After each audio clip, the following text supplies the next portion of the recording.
আজকে মাযহাবের বিরুদ্ধে কথা বলা হচ্ছে, ইমাম আবু হানিফার কথা বলা হচ্ছে। ইমাম আবু হানিফার জোতার গোলার সমান তুমি হতে পারবে না। কথা বলেন ঠিক কিনা? কিতাবের নাম রুদ্দুল মুতার, এই যে ফতোয়া শামী, প্রথম খণ্ড 92 পৃষ্ঠা। কথা বলেন প্রথম খণ্ড কয় পৃষ্ঠা? 92 পৃষ্ঠার মধ্যে ইমাম আবু ইউসুফ বলেন, আমাকে ইমাম আবু হানিফা রাহমাতুল্লাহ আলাইহি ইন্তিকালের আগে বলেছেন, আপনি যখন 99 বার আল্লাহকে স্বপ্নে দেখেছেন, সবাই বলেন না সুবহানাল্লাহ। কয়বার? 99 বার যখন দেখলেন, বললেন আমি আল্লাহর কাছে প্রার্থনা, আবু ইউসুফ তুমি মনে রাখো আমি আল্লাহর দরবারে শুকরিয়া আদায় করব, যদি 100 বার পূর্ণ হয় আমি আমার আল্লাহকে দেখা। সবাই বলেন না সুবহানাল্লাহ। আবু ইউসুফকে বলতে তিনি ওই রাত্রি আমার আল্লাহর সাথে দিদার হলো। আমার আল্লাহকে বললেন, আল্লাহ হাসরের ময়দানে এই সূর্যের তাপ থেকে বাঁচার জন্য একটা আমল শিখায় দেই, যেটা দিয়ে মানুষ আপনার বান্দা নাজাত পাবে, মুক্তি পাবে। তখন একটা দোয়া শিখিয়ে দিলেন। আমার বাবারা ভাইয়া, তাহলে বলেন ইমাম আবু হানিফা আল্লাহকে 100 বার যদি দেখতে পারেন, তাহলে কি ইমাম আবু হানিফা কোরআন হাদিস কম জানতো? না। বলেন আমাদের চাইতে কম জানতো? না। কথা বলেন কম জানতো? আসসালামু আলাইকুম ওয়া রাহমাতুল্লাহি তাআলা ওয়া বারাকাতুহু। ওয়া আলাইকুম আসসালাম। আলোচনা কি চলবে না হুজুর মোনাজাত করে দিবেন? আলোচনা কি আগ্রহ আছে? আলোচনা করেছেন আমাদের জিয়াদি সাহেব, তেজস্বী আলোচক, এত গরম ওয়াজ করে গিয়েছেন, এমনকি ঠান্ডা হাওয়া চলবে।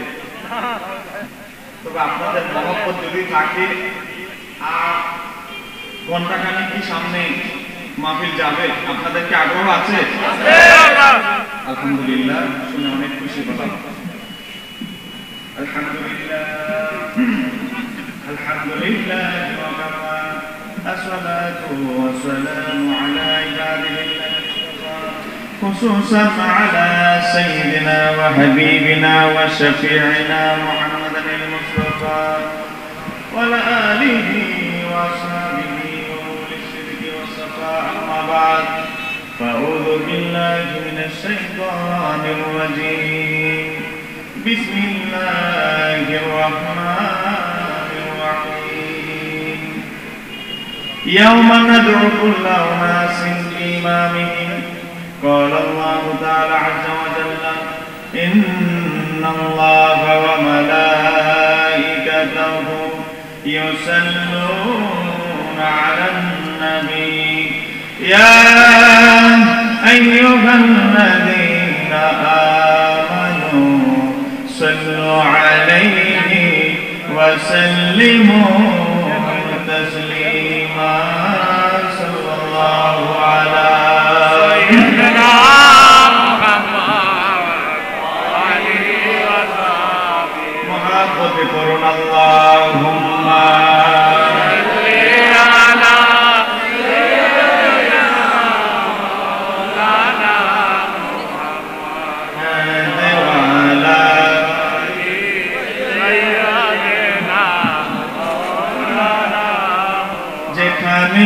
থাকো, যেভাবে থাকো,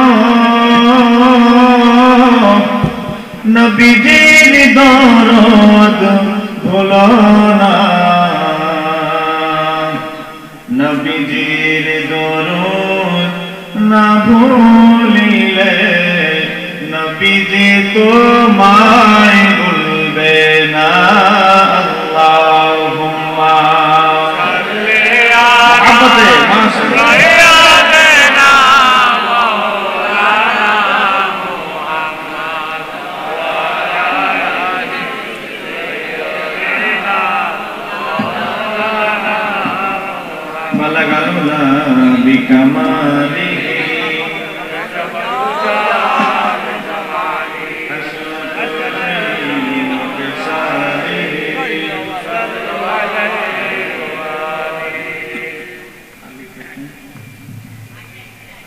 মহান রব্বুল আলামিনের দরবারে অজস্র অসংখ্য শুকরিয়া আদায় করছি যে মহান আল্লাহ সুবহানাহু ওয়া তাআলা আমাদেরকে বরিষ্ঠ ঈদে মিলাদুন নবী সাল্লাল্লাহু আলাইহি ওয়াসাল্লাম উদযাপন পরিষদের উদ্যোগে পবিত্র জশ্নে জুলুসে ঈদে মিলাদুন নবী সাল্লাল্লাহু আলাইহি ওয়াসাল্লাম দ্বিতীয়তম মাহফিলে আসার এবং বসার তৌফিক দান করেছেন। এজন্য সবাই বজ্র কণ্ঠে বলি আলহামদুলিল্লাহ। বিশেষ করে কৃতজ্ঞতা স্বীকার করছি আজকের মাহফিলের সম্মানিত সভাপতি এবং আজকের মাহফিলের মধ্যমণি, আমার মতো নয়, আমার চেয়ে অনেক জ্ঞানী গুণী আলেম ওলামাদের, হাজার হাজার আলেম ওলামাদের ওস্তাদ, আপনাদের সুপরিচিত, যিনি আমি লেখালেখির শুরু লগ্ন থেকে এই পর্যন্ত কাজ করছি এবং সামনে আরো পেন্ডিং আছে অনেক কাজ, সব সময় তিনি আমাকে ছেলের মতো স্নেহ নজরে সুপরামর্শ দিয়ে থাকেন। যেখানেই হুজুরের সাথে আমার সাক্ষাৎ হয় তত জায়গায় আমাকে সব সময় নিজের সন্তানের মতো স্নেহ নজরে পরামর্শ, শাসন, যা কিছু বলি না কেন একজন অভিভাবক হিসাবে যা পরামর্শ দিয়ে থাকেন একজনকে, সে আমার অন্যতম অভিভাবক বলা চলে। বিশিষ্ট লেখক ও গবেষক উস্তাদুল উলামা হযরতুল আলহাজ আল্লামা অধ্যক্ষ সৈয়দ মোহাম্মদ ফরিদউদ্দিন যুক্তিবাদী মাদ্দাজিল্লাহ আলী, আল্লাহ হুজুরের হায়াতের মধ্যে অগণিত বরকত দান করুক, সবাই বলেন আমিন। এই সমস্ত আলেমগণ চলে গেলে এই ধরনের দ্বিতীয় আরেকজন আলেম সহজে আর আসবে এখন শুধু সামনে জাহেলরা আসবে, শুধু জাহেলরা আসবে, নামের আগে টাইটেল বহু পাবেন, কিন্তু হক্কানির সামনে আর আলেম আসবে। এটা আমার কথা না, সহিহ বুখারীর হাদিস, নবীজি ১৫০০ বছর আগে বলে দিয়েছেন। এমন একটা জামানা আসবে কিয়ামতের আগে জাহেলরা ফতোয়া দিবে, নিজেরা গোমরা হবে, মানুষকেও গোমরা করবে। কথা বলেন ঠিক কিনা? নিজেরাও গোমরা, মানুষকে গোমরা করবে। সেই জামানায় হক্কানি আলেমদের, রিয়েল আলেমদের এখন সমাজে আমরা মঞ্চে, বড় মঞ্চে তাদের আলোচনা হয় না, তাদেরকে সভাপতি হিসাবেও দাওয়াত দিতে চায় না। এখন এই অবস্থা হচ্ছে, কথা বলেন ঠিক কিনা? আমরা আসতেছি, এই জাহেলরা তো ঢুকে যাচ্ছে, আমরা যদি কিছু কিছু মঞ্চে না যাই তাহলে তো এরা তো, এই বয়াতিরা তো সব দখল করে নিয়ে যাবে। এটা আরেক সমস্যা। আজকে মাহফিলের প্রধান আলোচক ইতিপূর্বে আলোচনা করেছেন, আপনারা জানেন, ওনার পরিচয় দেওয়ার মতো কিছু নেই। আলোচনা করেছেন আজকের মাহফিলের প্রধান অতিথি হিসাবে ছিলেন আল্লামা মুফতি আলাউদ্দিন জিয়াদি সাহেব। আমি আশা করি যার আলোচনা শুনেছি, আজকের মাহফিলের সম্মানিত উদ্বোধক আন্তর্জাতিক খ্যাতিসম্পন্ন মুফাসসিরে কোরআন হযরতুল আল্লামা মুহাম্মদ শফিউল আলম নিজামী সাহেব হুজুর, তিনি বাদ মাগরিব থেকে এশা পর্যন্ত আলোচনা করেছেন। আজকের আলোচক হিসেবে ছিলেন মাওলানা ফখরুদ্দিন আল কাদরি সাহেব, তিনি জিয়াদি সাহেবের আগে আলোচনা করেছেন। এই মাহফিলে কোনো আমি আলোচক হিসাবে আসিনি, আমি এসেছি হুজুরের দোয়া নেওয়ার জন্য।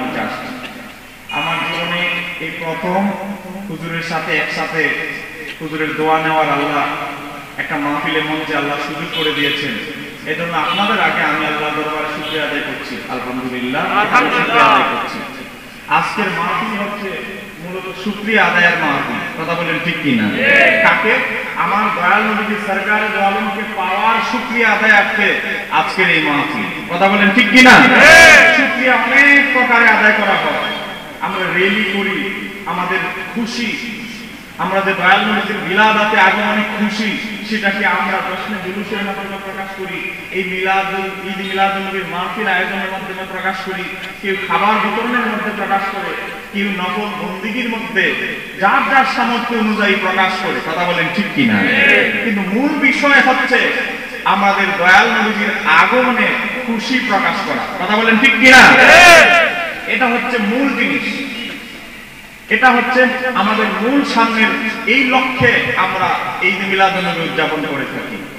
আজকে এমন ভাবে উপস্থাপন করা হয়, এমন ভাবে বলা হয় যে ঈদ মিলাদুন নবীর রাতের, ঈদ মিলাদুন নবীর কোনো ফজিলতই নাই, এই ধরনের কথা বলা হয় কি হয় না? এই টেলিভিশনে, এখন তো টেলিভিশন মানুষ দেখে না, ফেসবুক একটা আছে, ফেসবুকের মধ্যে মানুষ ঢুকে থাকে, কথা বলেন ঠিক কিনা? ছোট ছোট বাচ্চারা পাশের রুম থেকে ডাকে খাবারের জন্য, খবর থাকে না। এই যে এক বুকে সে ঢুকেছে ফেসবুক, পাশের রুম থেকে ডাকতেছে, কোনো আওয়াজ নাই, সাউন্ড নাই, এই যে ঢুকেছে, এই অবস্থা হচ্ছে। কিন্তু ফেসবুক যদি এখনই ছোট ছেলেদেরকে, তরুণদেরকে যদি নিয়ন্ত্রণে আনা না হয়, তাহলে এই ফেসবুক এক সময় যুব সমাজদেরকে নষ্ট করে দিবে। কথা বলেন ঠিক কিনা? পাবজি গেম বলেন, এই বলেন, এগুলো শেষ করে দিচ্ছে। চারদিকে বিভিন্ন জায়গা থেকে বলা হয় হুজুর এই বিষয়ে কিছু বই লেখে।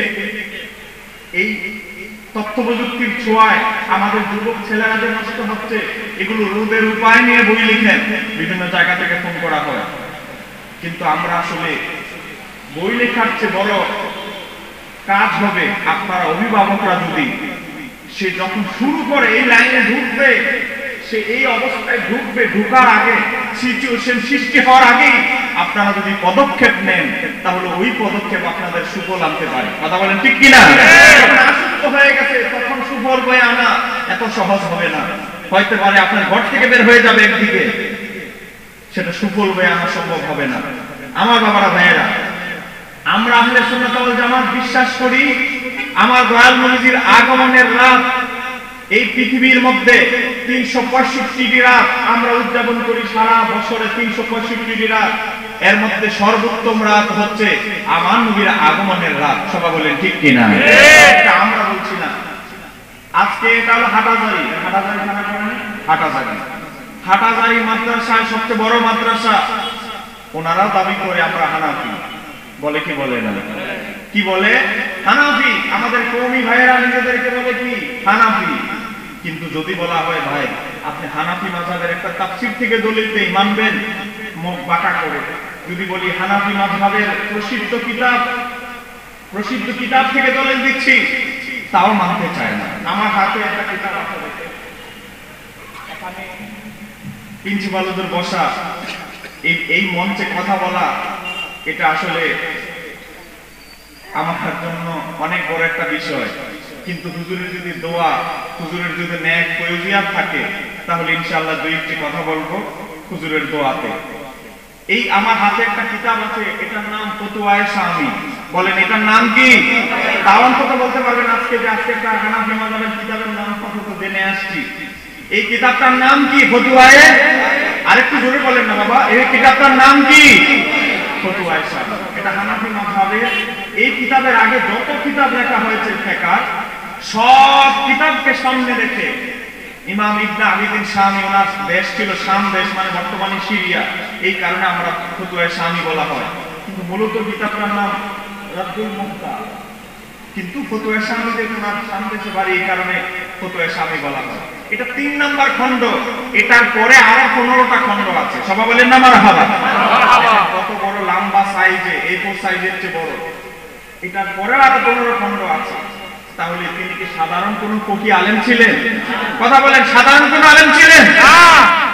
আপনি যদি হাটাজারি মাদ্রাসা থেকে মাসিক পত্রিকা বের হয়, কাউকে ছোট করার জন্য বলছি না, আপনি হাটাজারি মাদ্রাসা থেকে যে মাসিক পত্রিকা বের হয়, সেখানে যদি আপনি যান, সেখানে সর্বশেষ কলাম প্রশ্নোত্তর বিভাগ, সেখানে যাওয়ার পরে আপনি এমন কোন পেজ নাই পাবেন না এই ফতুয়ায়ে শামীর নাম নাই। কথা বলেন ঠিক কিনা?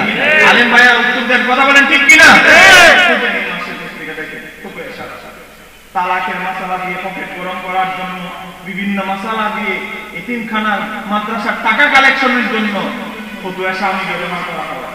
কিন্তু এই ফতুয়ায়ে শামীতে আমার দয়াল নবীর মিলাদুন নবীর রাতের কি ফজিলত বর্ণনা করা হয়েছে, তা কিন্তু আমার আপনার থেকে গোপন করা হচ্ছে। কথা বলেন ঠিক কিনা? 3 নাম্বার খণ্ড। এটার আগে আরো 2টা খণ্ড আছে, এটার পরেও আরো 15 খণ্ড আছে। 3 নাম্বার খণ্ড কিতাবুল হজ, হজের আলোচনা প্রসঙ্গে 468 নাম্বার পেজে ইমাম ইবনে আবিদিন শামী। আমরা তো বিভিন্ন কিতাব থেকে দলিল দেই, বলে ফিকহের কিতাবে আছে। আর ফিকহের কিতাবে থাকলে তুমি মানবা না, সেটা আগে বলো। তোমার মানার ইচ্ছা আছে কিনা এই মিলাদুন নবী? যদি নবী দ্রোহিতা থাকে, অন্তরে যদি নবীর প্রতি বিদ্বেষ থাকে, 1000 দলিল দিলেও কোনো কাজ হবে? আরেকটু জোরে বলেন না, কোনো কাজ হবে? অন্তরে যদি নবী প্রেম না থাকে, আপনি নবী প্রেম সৃষ্টির জন্য যত দলিলই দেন না কেন, তার অন্তর যদি গুমরাহি হয়ে যায়, এই দলিলে কোনো কাজ হবে না। ইমাম ইবনে আবিদিন শামী হানাফি মাযহাবের অন্যতম একজন নক্ষত্র। ইমাম ইবনে আবিদিন শামী তিনি ইমাম তাহতাবি থেকে একটা কওল নকল করছেন। ইমাম তাহতাবিকে যারা আলেম ওলামা হানাফি মাযহাব নিয়ে রিসার্চ করেন, তারা জানেন ইমাম তাহতাবি কি। ইমাম তাহতাবী হচ্ছে হানাফি মাযহাবের, ওনার যুগে ইমাম আল্লামা তাহতাবীর মতো কোনো আলেম ওনার জামানায় ছিল না। সবাই বলেন না সুবহানাল্লাহ। আল্লামা তাহতাবী ইমাম তাহতাবীর ফতোয়া নকল করছেন আল্লামা ইমাম ইবনে আবিদিন শামী। তিনি বর্ণনা করছেন আন-নাহদালুল লাইলি, তিনি বলছেন সর্বোত্তম রাত হচ্ছে সেই রাতটা কি লাইলাতুল মাউলুদিহি সাল্লাল্লাহু আলাইহি সাল্লাম, আমার নবীজির আগমনের রাত হচ্ছে সর্বোত্তম রাত। চিৎকার দিয়ে বলা যাবে কি সুবহানাল্লাহ? এটা আমার কথা নয় হুজুর, আপনি একটু স্বীকারোক্তি দিয়ে দেন। আন-নাহদালুল লাইলি লাইলাতুল মাউলুদিহি সাল্লাল্লাহু আলাইহি সাল্লাম দেখেন, তারপরে সুম্মা লাইলাতুল কদর। আজকে লাইলাতুল কদরের ফজিলত বর্ণনা করতে করতে গিয়ে জিহ্বা শুকিয়ে যায়, গলা শুকিয়ে যায়, কিন্তু সেই লাইলাতুল কদরের মর্যাদা হচ্ছে আমার নবীর আগমনের রাতের পরের মর্যাদা। চিৎকার দিয়ে বলা যাবে কি সুবহানাল্লাহ? এটা ফতোয়ার সামনে কেউ চাইলে ছবি তুলে নিয়ে যেতে পারবেন, নিয়ে হুজুরকে দেখাবেন, হুজুর আমার এখানে আমাদের প্রিন্সিপাল হুজুরকে এক বক্তা দাওয়াত দিয়েছে, ফতোয়ার স্বামীতে রেফারেন্স দিয়েছে, ছবি তুলে এনেছি, দেখেন তো ফতোয়ার স্বামীতে আছে কিনা দাওয়াতটা, মিলায় নেবেন, নেওয়ার পরে কি বলে আমাদেরকে জানাবেন। তাদের জবান যদি বন্ধ না হয় তারপরে আমাদের কাছে বলবেন। এই পর্যন্ত আমি বিভিন্ন দেওবন্দি মৌলবীদেরকে যখন দেখিয়েছি এই ফতোয়া, তাদের জবান বন্ধ হয়ে গেছে। বন্ধ হবারই কথা, কারণ তাদের কলবের মধ্যে তো নবী তুহিতা। কথা বলেন ঠিক কিনা? এই যে কিতাব আমার সামনে রয়েছে আল মাওয়াহিবুল লাদুনিয়া, এটা এখনকার কিতাব নয়, আমাদের আলা হযরতের কিতাব নয়, এটা শেরে বাংলা রহমাতুল্লাহ আলাইহি লেখা কিতাব নয়। বলবেন আপনাদের মুরব্বি উনি ঈদ মিলাদুন নবী এরা আবিষ্কার করে দিয়ে গেছে, ওনারা তো এগুলো লিখবেই। সবাই বলেন না নাউযুবিল্লাহ। উনি হানাফি মাযহাবের আলেম নন, শাফি মাযহাবের আলেম। শাফি মাযহাবের আলেম যিনি 17 খণ্ডে, কয় খণ্ডে? 17 খণ্ডে, এত বড় উঁচা, আমার কোমর পরিমাণের চেয়ে আরো বেশি উঁচা হবে।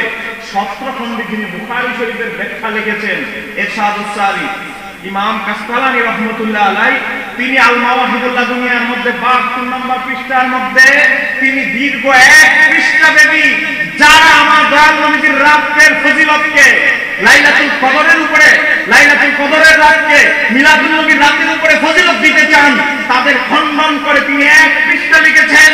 কখনো নয়, কখনো নয়, লাইলাতুল কদর তো আমার নবীর উম্মতকে দান করা হয়েছে, আর মিলাদুন নবীর রাত যেই রাতে আমার নবী যে আগমন করেছে, আমার নবীর আগমন না হলে কি আমরা লাইলাতুল কদর পেতাম? কথা বলেন পাইতাম? হ্যাঁ, এটা আল্লাহ আমাদের জন্য বহু আগে বরাদ্দ করে রেখেছেন। নুজাহাতুল মাজালিস, এই যে আরবি দারুল ফিকর ইলমিয়া বৈরুত লেবানন থেকে আনা, সেখানে এসেছে তুর পাহাড়ে হযরত সাইয়্যিদুনা মূসা আলাইহিস সালাম বলেছিলেন, আল্লাহ লাইলাতুল কদর নামে একটা রাত আছে, এই রাতটা আমার উম্মতকে দান করে দাও। উপর থেকে উঠে আসলো, হে আমার নবী মূসা, এই রাতকে আমি আমার হাবিব, আমার প্যারা হাবিবের উম্মতের জন্য বরাদ্দ করে রেখেছি। চিৎকার দিয়ে বলা যাবে কি সুবহানাল্লাহ? তাহলে দেখেন, এই লাইলাতুল কদর দান করা হয়েছে আমাদেরকে, উম্মতে মুহাম্মাদীদেরকে, কিন্তু আমার নবী যদি আগমন না হতো তাহলে লাইলাতুল কদর কি আমরা পাইতাম? কথা বলেন পাইতাম? এজন্যই ফুকায়ে কেরাম সিরাতের সবচেয়ে প্রসিদ্ধ কিতাব নবীজির জীবনীর উপরে, নবীজির জীবনীর উপরে যত কিতাব আরবি ভাষায়, ফার্সি ভাষায়, যত ভাষায় লিখিত হয়েছে, সর্বশ্রেষ্ঠ কিতাব বলা হয় আল মাওয়াহিবুল লাদুনিয়া। এই কিতাবের আগে আরেকটা কিতাব ছিল শিফা শরীফ। শিফা, এই কিতাব যখন লেখা হয়েছে, এটা শিফা শরীফের চাইতে বেস্ট সেল এবং প্রসিদ্ধ কিতাব হয়ে গিয়েছে। এর নাম হচ্ছে আল মাওয়াহিবুল লাদুনিয়া। এটার নাম শেষে দেওয়া হয়েছে লাদুনিয়া। লাদুনিয়া কেন দেওয়া হয়েছে? উনি মুকাদ্দমায় কিতাবের ভূমিকায় লিখেছে, হে বিশ্ববাসী, আমার কিতাব আল মাওয়াহিবুল লাদুনিয়া পড়ার আগে জেনে নাও আমি এই কিতাবের নাম লাদুনিয়া কেন লিখেছি। ইমাম কাসতালানীকে যদি আমরা বলি, হে ইমাম আহমদ কাসতালানী, কেন আপনি লাদুনিয়া লিখেছেন, ইলমে লাদুনি শব্দ কেন ব্যবহার করেছেন? ইমাম কাসতালানী উত্তর দিয়ে গিয়েছেন, তিনি বলছেন, এই কারণেই আল মাওয়াহিবুল লাদুনিয়া দিয়েছি, আমি মসজিদে নববীর মধ্যে আমি শিফা শরীফের দরস দিচ্ছিলাম শত শত ছাত্রদেরকে। সবাই বলেন না সুবহানাল্লাহ? মসজিদে নববীতে দরস দেওয়া কি চারটি গানি কথা? তৎকালীন যুগে আমার নবীর মসজিদ নববীর মধ্যে নবীর রওজার পাশে তিনি হাদিস কিতাব শিফা শরীফ নবীর জীবনী গ্রন্থের দরস দিচ্ছেন। তখন দরস দেওয়া অবস্থায় কি হলো? তিনি বলছেন, আমার তখন চোখের মধ্যে তন্দ্রা চলে আসলো, ঘুম ঘুম ভাব চলে আসলো। তারপরে কি হলো? তারপরে তারপরে দেখতে পাচ্ছি সরকারে দো আলম দয়াল নবীজি উনার রওজা শরীফ থেকে বের হয়ে আসলেন। সবাই বলেন না সুবহানাল্লাহ। আসার পরে আমার কলবের দিকে আমি দেখতে পাচ্ছি, আমার কলবের মধ্যে তাওয়াজ্জু আসা শুরু করলো। তারপরে আমার ইলমে লাদুনী সৃষ্টি হয়ে গেল। ঠিক কাকে বলেন না সুবহানাল্লাহ। ইলমে লাদুনী যখন আমার কলবে, আমরা ইলমে লাদুনী লাভ করার জন্য বছরের পর বছর কামেল পীর মাশায়েখের পিছনে ঘুরতে ঘুরতে বহু মানুষ তার গোটা জীবন উৎসর্গ করেছে। তারপরেও ইলমে লাদুনী অর্জন করতে পেরেছে কিনা এর মধ্যে বহু লোক ফেল করেছে। কথা বলেন ঠিক কিনা? আর ইমাম কাসতালানী এমন একজন সৌভাগ্যবান মানুষ, তিনি সরকারে দো আলম থেকে সরাসরি ইলমে লাদুনী লাভ করেছেন। সবাই বলেন না সুবহানাল্লাহ। ইমাম কাসতালানী বলেন, আমি যখন ইলমে লাদুনী লাভ করলাম, লাভ করার পরে আমার দয়াল নবীজি সরকার দো আলম বললেন, হে আহমদ কাসতালানী, তোমার প্রতি আমার একটা নির্দেশ। ইয়া রাসূলুল্লাহ বলেন, আমার পিতামাতা আপনার কদমে উৎসর্গিত। ইয়া রাসূলুল্লাহ, আপনি আদেশ করুন আমি কি খেদমত করতে পারি। ইমাম কাসতালানীকে আমার নবীজি বলছেন, তুমি শিফা শরীফ আল ফাতহুল বারি এই দুইটা কিতাবকে সামনে রেখে তুমি পূর্ণাঙ্গ আমার একটা জীবনীর উপরে কিতাব লেখো। সবাই বলেন না সুবহানাল্লাহ। তখন এই কিতাবের অস্তিত্ব কিতাব লেখা হয় নাই। তারপরে আমার নবীজির নির্দেশে সুয়ুজিয়াতে তিনি এই কিতাব লিখেছেন। এই কিতাবের নাম হচ্ছে আল মাওয়াহিবুল লাদুনিয়া। দেখেন, একদম কিতাবের শুরুতে তিনি ভূমিকার মধ্যে বলেছেন। আমি আলোচনা লম্বা হয়ে যাবে, এই কারণে আমি সেদিকে যাচ্ছি না। এবার আসেন, তাহলে ইমাম কাসতালানী কি আমাদের মতো মসজিদের ইমামের মতো ইমাম? একটু জোরে বলেন না, আমাদের মসজিদের ইমাম সাহেবের মতো ইমাম নাকি? কত বড় জালিলার ইমাম ছিলেন। তারা শুধু পুঁথিগত বিদ্যার অধিকারীও ছিলেন না, তাদের অন্তর্চক্ষু জাগ্রত ছিল, খোলা ছিল। কথা বলেন ঠিক কিনা? ইমাম কাসতালানীর জীবনীতে আলোচনায় 3 নম্বর খণ্ডে এসেছে, ওনার শরীরের মধ্যে শ্বেতরোগ হয়েছিল। উনি নিজেই একজন হাকিম ছিলেন, ডাক্তার ছিলেন, কিন্তু কোনো ডাক্তার ওনার চিকিৎসা করতে পারছে না। তিনি বললেন, পৃথিবীর কোনো ব্যক্তি যদি আমাকে সাফার কোন ওষুধপত্র ব্যবস্থা করে না দিতে পারে, আমার সরকারে দো আলমের দরবার থেকে আমি ফেরত আসবো না। এটা আমার আহমদের ইমাম কাসতালানী বলছেন, আমার বিশ্বাস আছে। সবাই বলেন না সুবহানাল্লাহ। ওনার বাড়ি মিশর থেকে রওনা দিলেন নবীজির রওজা মোবারকের উদ্দেশ্যে। আজকে একদল খয়রাতি মুন্সি বলছে, লাল রুমাল লাগিয়ে সাদা রুমাল লাগিয়ে সৌদি আরব থেকে ডিগ্রি নিয়ে এসে বলে নবীজির রওজা মোবারকের জিয়ারতের উদ্দেশ্যে সফর করা যাবে না। সবাই বলেন নাউযুবিল্লাহ। এই ফতোয়া দিচ্ছে কি দিচ্ছে না? দিচ্ছে। তাদের কুখ্যাত গুরু নাসিরউদ্দিন আলবানী এই ফতোয়া দিয়েছিল সর্বপ্রথম। এই খারিজি মতবাদের প্রতিষ্ঠাতা অন্যতম আহলে হাদিসদের তথাকথিত ইমাম, তারা শাইখুল ইসলাম বলে ইমাম বলে ইবনে তাইমিয়া। সেই ইবনে তাইমিয়া ফতোয়া দিয়েছিল, আমার নবীজির রওজা মুবারকের জিয়ারতের উদ্দেশ্যে যদি কেউ দূর থেকে সফরে আসে, এটা শিরক হবে, এটা কবিরা গুনাহ হবে। ঠিক কান্তে বলেন নাউযুবিল্লাহ।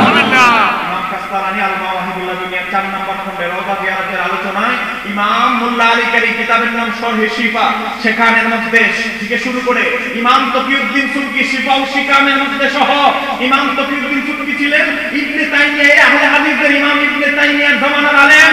ইবনে তাইমিয়াকে যখন ফতোয়া দিলেন ইমাম তকিউদ্দিন সুবকি, তৎকালীন শাসক তাকে জেলের মধ্যে জিনজির পরিয়ে বন্দী করেছিল। দীর্ঘদিন সে জেল খেটেছে। কথা বলেন ঠিক কিনা?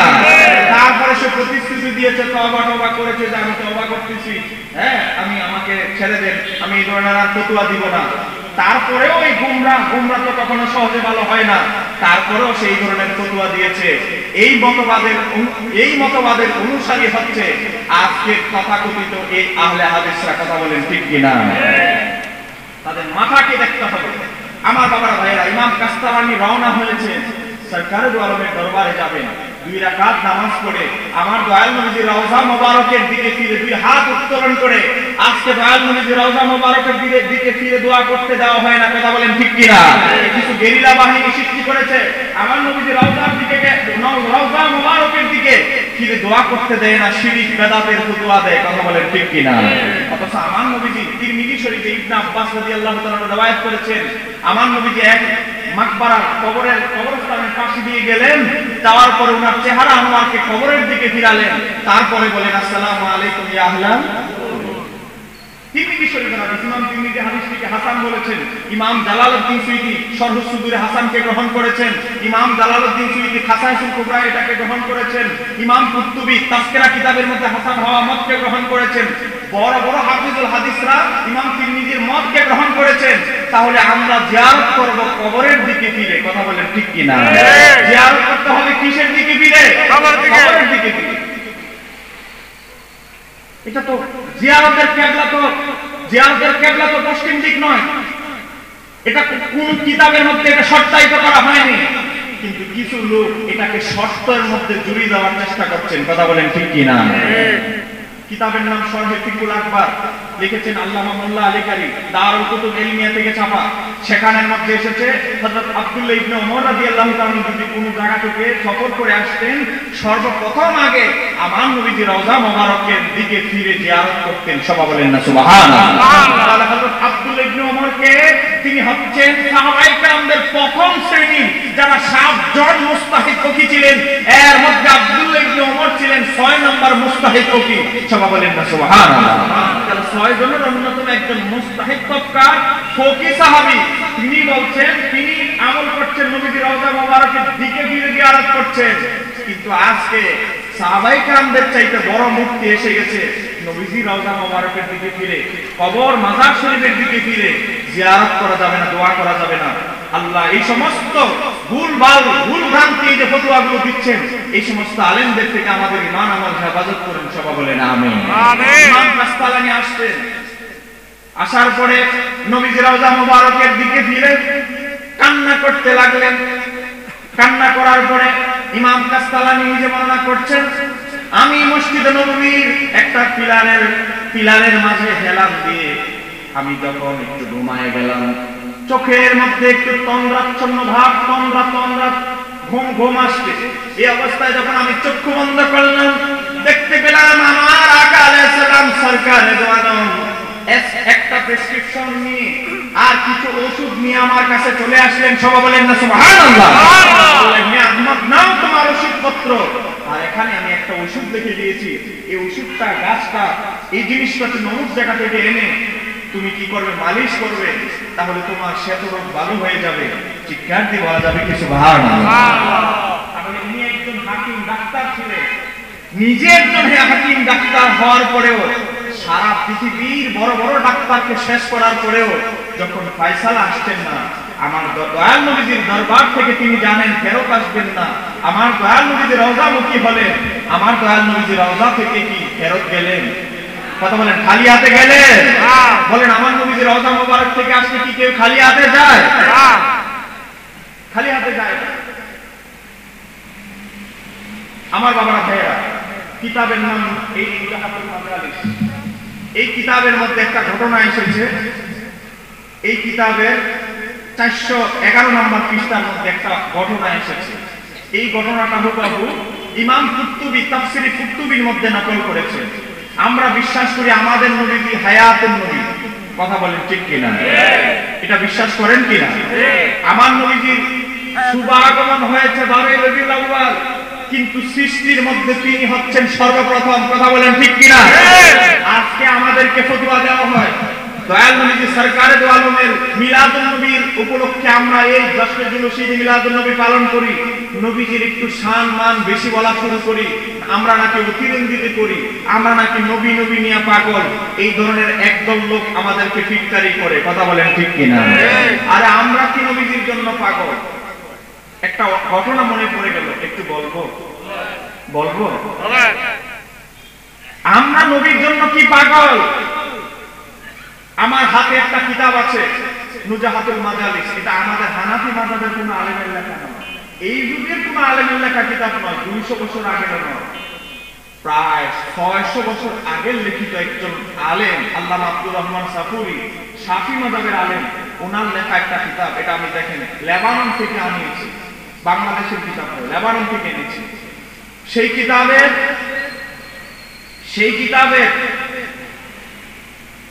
389 নম্বর পৃষ্ঠা আমরা সারা কুল কায়নাত, আল্লাহর যত কুল কায়নাত সৃষ্টি রয়েছে, সবাই আমরা আল্লাহকে খুশি করতে চাই। কথা বলেন ঠিক কিনা?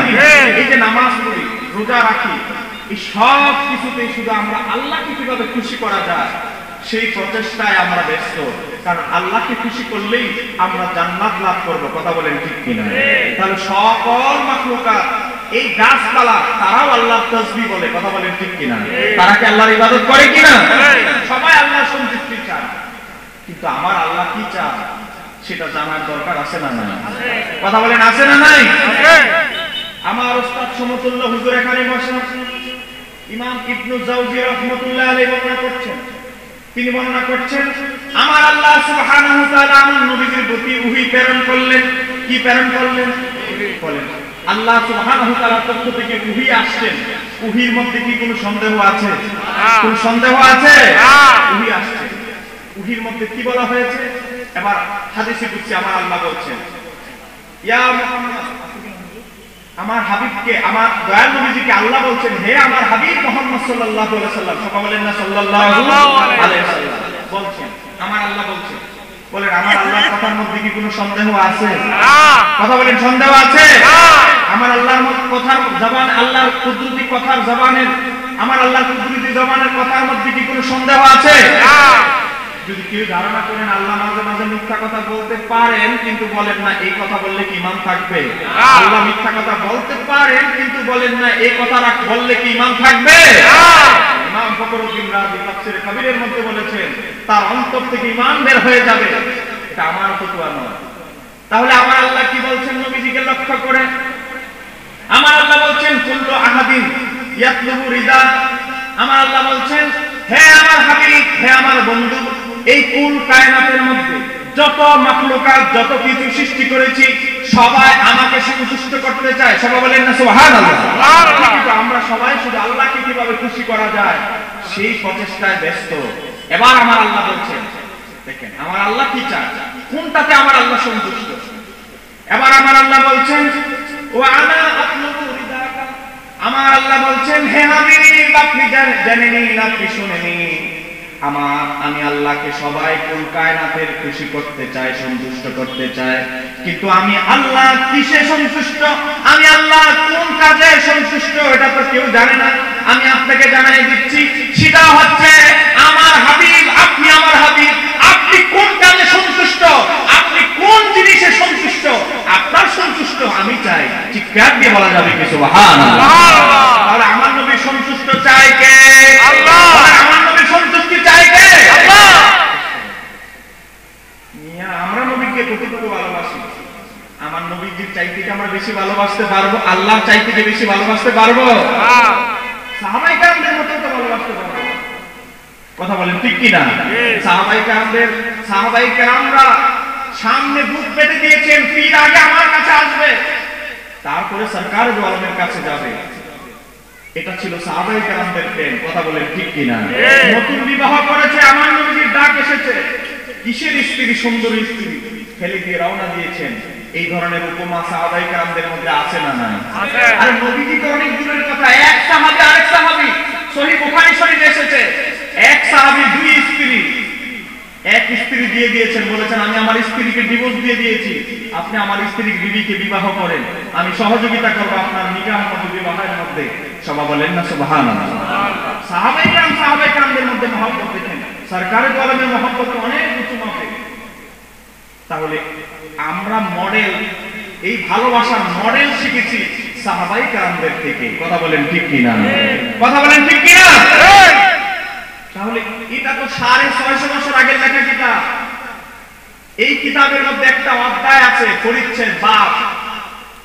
দেখেন আজকে এই কিতাবটা ওহাবীরা অনুবাদ করেছে। এটা অনলাইনের যুগ, হয়তো মিডিয়ায় যাবে। আমি প্রকাশ্যে বলছি, এই কিতাবটা কওমি আলেমরা অনুবাদ করেছে। আমি কাউকে হেয় প্রতিপন্ন করছি না, কিন্তু এই কিতাবের অর্ধেক অনুবাদ করেছে আর অর্ধেক অনুবাদ কিতাব থেকে বাদ দিয়ে দিয়েছে। সবাই বলেন না নাউজুবিল্লাহ। আজকে আমি একটা ভিডিও আপলোড করেছি বেদায়া ওয়ান নেহায়া ইসলামিক ফাউন্ডেশন নিয়ে, আমার আইডিতে দেখবেন, পেজে দেখবেন, বেদায়া ওয়ান নেহায়া 3 নাম্বার খণ্ডের 209 নম্বর পৃষ্ঠা ইসলামী ফাউন্ডেশন থেকে ছাপা, কিনতে হবে না, গুগলে লেখেন পিডিএফ চলে আসবে। 3 নাম্বার খণ্ড 209 নম্বর পৃষ্ঠায় একই হাদিস অনুবাদ করেছে আমার নবীজির শুভ আগমন হয়েছে 12 রবিউল আউয়াল। আবার একই হাদিস হযরত জাবের, হযরত আব্দুল্লাহ ইবনে আব্বাস রাদিয়াল্লাহু তাআলা আনহুমা দুইজন সাহাবী বর্ণনা করছেন। 3 নাম্বার খণ্ডের 209 নম্বর পৃষ্ঠায় অনুবাদ করেছে ঠিক, কারণ এই খণ্ডের অনুবাদকগুলো আরেক আলাদা ভিন্ন। আবার একই হাদিস 2 নম্বর খণ্ডে আমার নবীজির মিলাদের আলোচনা একই হাদিস দুইজন সাহাবী বর্ণনা করেছে, সেখানে 12 রবিউল আউয়ালের জায়গায় 12 কেটে বসায় দিয়েছে 18। সবাই বললেন না নাউজুবিল্লাহ। এই ইসলামিক ফাউন্ডেশনের মধ্যে বিভিন্ন সময় বিভিন্ন বাতিলপন্থীরা ক্ষমতা পেয়ে তারা এই অনুবাদের মধ্যে কাটছিট করেছে, জালিয়াতি করেছে, কিন্তু দুনিয়ার মাল পানি ইনকাম করার জন্য, হ্যাঁ তোমাদের বড় হুজুর বাইরের দেশকে ইহুদি নাসারাদেরকে খুশি করার জন্য পকেট ভারী করে কিতাবকে জালিয়াতি করছো, হাসরের ময়দানে একদিন তোমার জবাবদিহি করতে হবে। কথা বলেন ঠিক কিনা? এই কিতাবে আল্লামা আব্দুর রহমান সাপুরি একটা অধ্যায় কায়েম করেছেন। হুজুর আসেনি, বাবু মৌলভী মুস্তাফা আসেনি কিনা দেখেন। আপনি বাজারে যাবেন, এখন বাংলাটা কিনতে যাবেন, আমার নবীর মিলাদের উপরে তিনি অধ্যায় পরিচ্ছেদ কায়েম করেছেন। আর গোটা অধ্যায় অনুবাদ তো দূরের কথা, অধ্যায় অনুবাদ করলে তো দূরের কথা, পুরো গোটা অধ্যায়টাই ফেলে দিয়েছে। সবাই বলেন নাউজুবিল্লাহ। বিক্রি করতেছে কিতাবের নাম দিয়ে নুজহাতুল মাজালিস বাংলা অনুবাদ, কিন্তু অর্ধেক অনুবাদ করেছে। যেখানে আমার নবীর সম্মান আছে সেখানে চুরি। এই চুরি কিন্তু এখন থেকে শুরু হয় নাই, আমার নবীর জমানা থেকে এই চুরি ছিল। কথা বলেন ঠিক কিনা? ইহুদি আলেমরা আমার নবীজি যখন বললেন তাওরাত কিতাবে কোথায় কোথায় এমন নাম আছে আমি যদি মিথ্যা বলি, এই যে দেখেন আমার হাতে একটা কিতাব রয়েছে,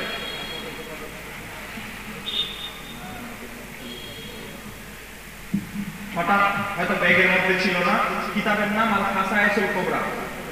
খুবই আনন্দিত আলহামদুলিল্লাহ, আগামী 3 দিন পরে খাসায়েসুল কুবরা বাংলা বের হচ্ছে। সবাই বললেন না মারহাবা। মারহাবা।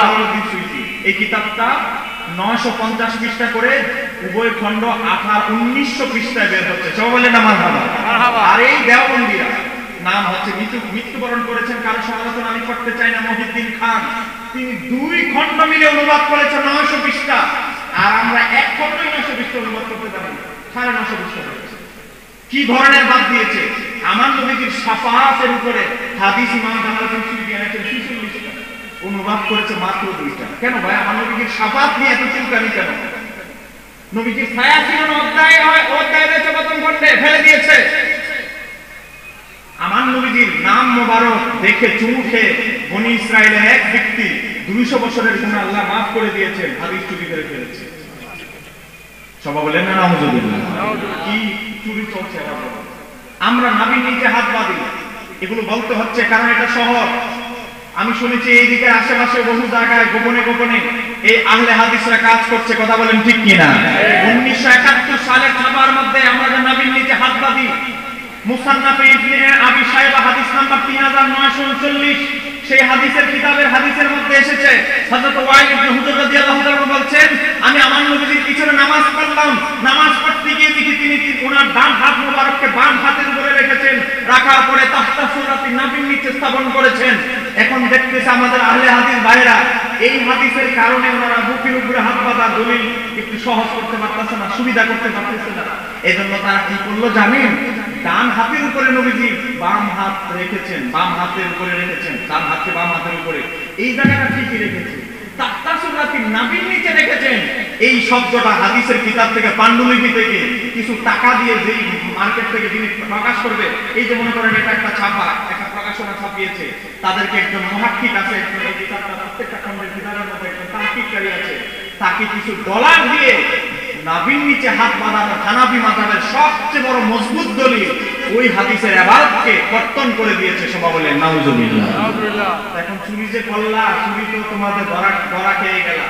আল্লামা শায়েখ আওয়ামা, আল্লাহ ওনার হায়াতের মধ্যে, এখন বৃদ্ধ বয়স, ওনার হায়াতের মধ্যে বরকত দান করুক, তিনি হানাফি মাযহাবের একজন মুহাদ্দিস। তিনি সারা বিশ্ববাসীকে, গুগলের মধ্যে আমার মোবাইলে পিডিএফ আছে, কেউ চাইলে নিতে পারবেন, তিনি সারা বিশ্ববাসীকে যত লাভ যাবে এত সারা ওয়ার্ল্ডে সবাইকে চ্যালেঞ্জ করে দেখালেন, দেখো আমার কাছে আজ থেকে 500 বছর আগে পান্ডুলিপি আছে, তোমরা তো 1971 সালে পড়ে আছো, যুদ্ধের মধ্যে আমার বংশধারা যারা মুহাদ্দিস ছিল, দেখো সেইখানে রয়েছে তাহতা সুরাফি, আমার নবীজিদের নাভিতে হাত বেঁধেছেন, সেই শব্দ পাণ্ডুলিপির মধ্যে আছে। লামাযাবিরা তো তাদের চুরি যখন ধরা খেয়ে যায় বলে তাহলে এটা পরীক্ষা করা হোক। আপনারা জানেন কোন হস্তলিখিত কোন জিনিসকে পরীক্ষা করার জন্য এক প্রকার যন্ত্র আছে। এই মনে করেন আমি একটা চিঠি লিখেছি, এই চিঠিটা কত বছর আগের লেখা, এটা একটা পরিমাণ একটা যন্ত্র আছে, এটা দিয়ে আবিষ্কার করা যায়, পরীক্ষা করা যায় এটা কত বছর আগের লিখিত। ওনারা যখন পরীক্ষা করলেন দেখেন যে এটা তো 500 বছরের কথা বলছে, এটা 500 বছরেরও আগের পাণ্ডুলিপি। সবাই বলেন না সুবহানাল্লাহ। তাহলে বাটপারি করলে চুরি করলেও চুরির কিছু আলামত থেকে যায় কি যায় না? কথা বলেন যায় কি যায় না? এখন আমরা যখন প্রকাশ করে দিয়েছি, আমার লিখিত একটা কিতাব আছে নামাজে হাত বাঁধার বিধান, এটার মধ্যে যখন তুলে ধরেছে আলহামদুলিল্লাহ এটা 36,000 কপি ছাপানো হয়েছে। সবাই বলেন না মারহাবা। এই বই আমাদের সুন্নি ভাইদের চেয়ে এরাই বেশি কিনে। হ্যাঁ, ওরা মার্কেটে যায়, গিয়ে খবর নিয়ে যে আলে হাদিসের বিরুদ্ধে কারা কারা লেখে, তখন আমার বইগুলো আলহামদুলিল্লাহ ওই বাকিলেরাও কেনার চেষ্টা করে। সবাই বলেন আলহামদুলিল্লাহ। 6 দিনে সহিহুল বিহারী 6 দিনে 1100 সেট বিক্রি করেছে। আমি তো অবাক যে 6 দিনে এত কপি কিভাবে গেল। যখন এই বইটা ভাইরাল হলো তখন লামাযাবিরা চিন্তায় পড়ে গেছে, কি রে হাদিসের আলোকে হানাফি বিকো, বুঝা গেল আমাদেরকে বাস দেওয়ার চেষ্টা করা হয়েছে। তারাও এটা কিনেছে। না আমাদের 6 দিনে 7 খন্ডের এত বড় কিতাব কিভাবে 1100 সেট যায়? কথা বলেন ঠিক কিনা? আমাদের কিতাবের স্টাডি শুরু করেছে, এটা একটা ভালো লক্ষণ। কথা বলেন ঠিক কিনা? আমি যে কথা বলছিলাম, এরা যখন আমাদের সাথে বাহাস মুনাজারা লেখনির মাধ্যমে জবাব দিতে পারছে না, তখন তারা কিতাব থেকে হাদিস চুরি করার চেষ্টা করে। কথা বলেন ঠিক কিনা? কোন সময় কিতাব থেকে চুরি করার চেষ্টা করে, আবার কোন সময় অনুবাদ করতে গিয়ে বাদ দিয়ে চুরি করার চেষ্টা করে। কথা বলেন ঠিক কিনা? যেমন এখানে চুরি করা হয়েছে আমার নবীজির শান। আমরা যখন বলি আমার নবীজি সর্বপ্রথম সৃষ্টি, তখন ওনাদের শরীরে এসিড ঢেলে দিলে যে অবস্থা ওরকম শুরু হয়। আপনারা বলেন, আপনাদের কাছে আমি একটা ভোট নিতে চাই, আপনারা বিশ্বাস করেন আমার নবীজি কুল কায়নাতের মাখলুকের মধ্যে সর্বপ্রথম সৃষ্টি? এটা কি আপনারা বিশ্বাস করেন? কে কে করেন না হাত তোলেন তো। আপনারা করেন না? কিছু আবেগে, কিছু হুশ, কিছু জুসে আর কিছু হুশে। আপনারা হলেন জুসে। আমার হাতে একটা কিতাব আছে, আমার হাতে এই কিতাবটার আগে আরেকটা কিতাব আমি দেখিয়েছিলাম, এটা হলো মুজাহাতুল মাজালিস। এই কিতাবে কয় নাম্বার খণ্ড? 2 নাম্বার খণ্ডের 397 নাম্বার পৃষ্ঠা। এখানে হযরত আব্দুল্লাহ ইবনে আব্বাস থেকে একটা riwayat উল্লেখ করা হচ্ছে। আপনারা কি বিরক্ত হচ্ছেন? আর একটু কি চলবে? আর কিছুক্ষণ চলবে? আমি কি মিথ্যা কোনো বাকওয়াস বানোয়াট কোনো কথা বলতেছি? যতগুলো কথা বলবো কিতাবের নাম ছাড়া যদি কথা বলি তাহলে হুজুর আছেন, হুজুর সর্বপ্রথম ধরবেন, বলবে এই কথা বলেছে এটা কোন কিতাবে আছে। আপনারা ইনশাআল্লাহ নিশ্চিত থাকতে পারেন। এই কিতাবের মধ্যে 397 নাম্বার পৃষ্ঠার মধ্যে ইমাম আল্লামা আব্দুর রহমান সাবুরি তিনি উল্লেখ করছেন, আমার আল্লাহ সুবহানাহু ওয়া তাআলা যখন একা ছিলেন, তখন আসমান জমিন কোনো কিছু সৃষ্টি করা হয়নি, তখন আমার আল্লাহ সুবহানাহু ওয়া তাআলা একা ছিলেন। দেখেন হলুদ কালি দিয়ে মার্ক করা আছে, কারো সন্দেহ লাগলে একটু ছবি তুলে নিয়ে যেতে পারবেন। কিতাবের বয়স 650 বছর আগে। এটা কি বেশি দিন আগে? আপনাদের মনে হয় যে 650 বছর বেঁচে আছেন এমন লোক আছেন নাকি? আছেন নাকি? 650 বছর হায়াতে প্রাপ্ত এমন লোক আছে নাকি আপনাদের এলাকায়? 650 বছর আগে কিতাব। সেই কিতাবে আপনারা ছবি তুলে নিতে পারবেন। এক পৃষ্ঠা বেঁকে হাতে সংক্ষেপে বলছি, আমার আল্লাহ যখন একা ছিলেন, বলেন আমার আল্লাহ যখন একা ছিলেন কোনো কিছুই ছিল না। ইমাম কাসতালানী বলছেন আল্লাহ হাবিবুল্লাহ দুনিয়া, তখন উপরে হাওয়া আর নিচে হাওয়া কোনো কিছুই ছিল না, শুধু আমার আল্লাহ ছিলেন। আমার আল্লাহ যখন নিজেকে প্রকাশিত করতে চাইলেন তখন বললেন আমার হাবিব মুহাম্মদ সাল্লাল্লাহু আলাইহি ওয়াসাল্লাম হয়ে যাও। সবাই বলেন না সুবহানাল্লাহ। আমার আল্লাহ বলতে দেরি, হতে দেরি। আমার আল্লাহ বলতে দেরি, আমার নবীজি হয়ে গেলেন। সবাই বলেন না সুবহানাল্লাহ। তখন বলেন তখন কি মাটির কোনো অস্তিত্ব ছিল?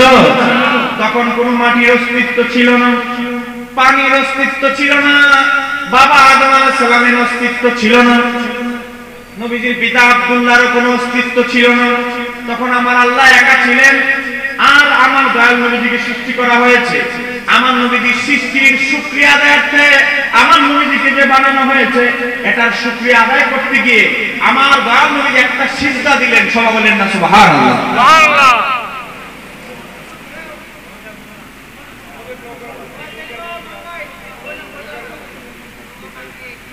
মাশাআল্লাহ, আমার ভাইজান দোয়া চেয়েছে, আল্লাহ ওনার মনের বাসনা পূর্ণ করুক। সবাই বলেন আমিন। ইনশাআল্লাহ দোয়া হবে। আপনাদের কি মনোযোগ ঠিক আছে? আর কি কোন রকম আধা ঘন্টা কি একটু চলবে, যাব সামনে যাব ইনশাআল্লাহ। সময় তো 11টা 12টা এটা কোন ইমাম গাজ্জালী রাহমাতুল্লাহ আলাইহি ব্যাখ্যা করতে গিয়ে বলেছেন, সর্বপ্রথম আমার নবীজি এই কারণে বলেছেন, ইমাম জালালউদ্দিন সুয়ুতী আল খাসায়েতুল কুবরার মধ্যে সর্বপ্রথম এই ওয়াকিয়া দিয়ে এই হাদিস দিয়ে খাসায়েতুল কুবরা কিতাব শুরু করেছেন।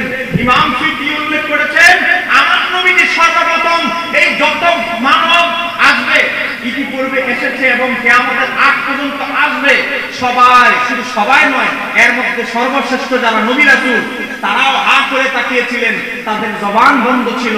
যখন আমার আল্লাহ বলেছিলেন আমি কি তোমাদের রব নই, তখন মূসা আলাইহিস সালামের মতো নবী, ইব্রাহিম আলাইহিস সালামের মতো নবী, হযরত ঈসা আলাইহিস সালাম যাকে নিয়ে খ্রিস্টানরা বাড়াবাড়ি করতে গিয়ে এত উপরে নিয়ে যায়, সেই নবীও ছিল, তাদের সবার জবান বন্ধ ছিল, শুধু আমার নবীজির জবান চালু ছিল। সবাই বলেন না সুবহানাল্লাহ। ইমাম গাজ্জালী ইমাম জালালউদ্দিন সুয়ুতী বলেন, সর্বপ্রথম আমার নবীজি উত্তর দেওয়ার রহস্য এটাই, যিনি সর্বপ্রথম সৃষ্টি হয়েছেন তিনি তো সবার আগে আমার আল্লাহকে চিনবেন, এটাই স্বাভাবিক। আমার নবীজির কুল কায়নাতের মধ্যে সর্বপ্রথম সৃষ্টি যেহেতু আমার নবীজির আগে, এই জন্য তিনি সর্বপ্রথম রবকে আগে চিনেছেন। সবাই বলেন না সুবহানাল্লাহ। এবার আসেন একটা হাদিস ওয়াকিয়া, এই যে একটু আগে বলেছিলাম একটা ঘটনা মনে পড়েছে। আমার হাতে একটা কিতাব আছে, এগুলো হাটবাজারে স্টেশনারি লাইব্রেরিতে এগুলো পাওয়া যায় না। ইমাম বাইহাকির দালায়েলুন নবুওয়াত, বেশি আগের না, প্রায় বরাবর প্রায় 1050 বছর আগের ইমাম। সবাই বলেন না সুবহানাল্লাহ। কয় হাজার? 1050 বছর আগের ইমাম। তাহলে কি এই সাধারণ আমাদের মসজিদের ইমাম সাহেবের মতো ইমাম, আহলে হাদিসদের ইমামের মতো ইমাম? ইমাম বাইহাকি, ইমাম বাইহাকির লেখা দালায়েলুন নবুওয়াত, এটা 5 নাম্বার খণ্ড, এটা পরে আরো খণ্ড আছে। 5 নাম্বার খণ্ডের মধ্যে ইমাম বাইহাকি রাহমাতুল্লাহ আলাইহি 368 নাম্বার পৃষ্ঠার মধ্যে দারুল হাদিস কায়রো মিশর থেকে ছাপা, চাইলে সন্দেহ সৃষ্টি হলে অন্তরে কারো ছবি তুলে নিতে পারবেন। তারপরে যাওয়ার পরে বলিয়েন না যে আমাদের প্রিন্সিপাল হুজুর কি এক বক্তা দাওয়াত দিয়েছে, কিতাবের নাম উল্টাপাল্টা কিছু বলে চিগলায়া হাদিয়া পকেটে নিয়ে চলে গেছে, এটার পরে বলবেন না। যদি আপনাদের সন্দেহ থাকে, এই দেখেন মার্ক করা আছে, ছবি তুলে নিয়ে যাবেন। কথা বলেন ঠিক কিনা? আমরা আহলে সুন্নাত ওয়াল জামাত জাল বানোয়াট দলিল আমরা দেই না। কথা বলেন ঠিক কিনা? আমি সামনে নিয়ত করেছি, আজকে যারা আমাদেরকে বলে কথায় কথায় আমরা জাল হাদিস দিয়ে দলিল দেই, আমি দেওবন্দের যে কিতাবগুলো আছে তাদের মুরব্বিদের এই সব কিতাবগুলো অ্যানালাইসিস করে আমি একটা বই লিখতেছি, দেওবন্দের কিতাবের কতিপয় জাল হাদিস। এই বইয়ের মধ্যে আমরা বলে জাল হাদিস বলি, তোমাদের কমই বড় বড় আলেমদের গুরুদের কিতাবে কত জাল হাদিসে ভর্তি।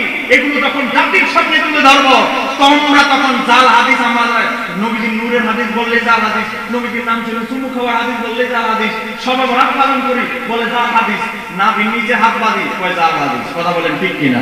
এগুলো বলে কি বলে না? তোমাদের কিতাবে কত জাল হাদিস লুকায় আছে, এক ফাজাইলে আমি যদি ছাড় দেই, এটার মধ্যে যে কত জাল হাদিস আছে এগুলো হিসাব হবে না। কথা বলেন ঠিক কিনা? আমার বাবারা ভাইরা 368 নাম্বার পৃষ্ঠা, 5 নাম্বার খণ্ড, কিতাবের নাম ইমাম বাইহাকির লেখা দালায়েলুন নবুওয়াত। সেই কিতাবের মধ্যে হাদিসটি বর্ণনা করছেন সাইয়েদনা হযরত আবু হুরায়রা রাদিয়াল্লাহু তাআলা। তিনি বর্ণনা করছেন, আমার আল্লাহ যখন আদম আলাইহিস সালামকে জান্নাতে সৃষ্টি করলেন, এটা কিন্তু দুনিয়ার জমিনের কথা নয়, আদম আলাইহিস সালাম যখন দুনিয়ায় আসে নাই এর আগের ঘটনা। কোথায়? যখন জান্নাতে ছিলেন। আপনারা কি বিরক্ত হচ্ছেন? তোমার মহব্বতে দুরূদ ও সালাম করেন। আল্লাহুম্মা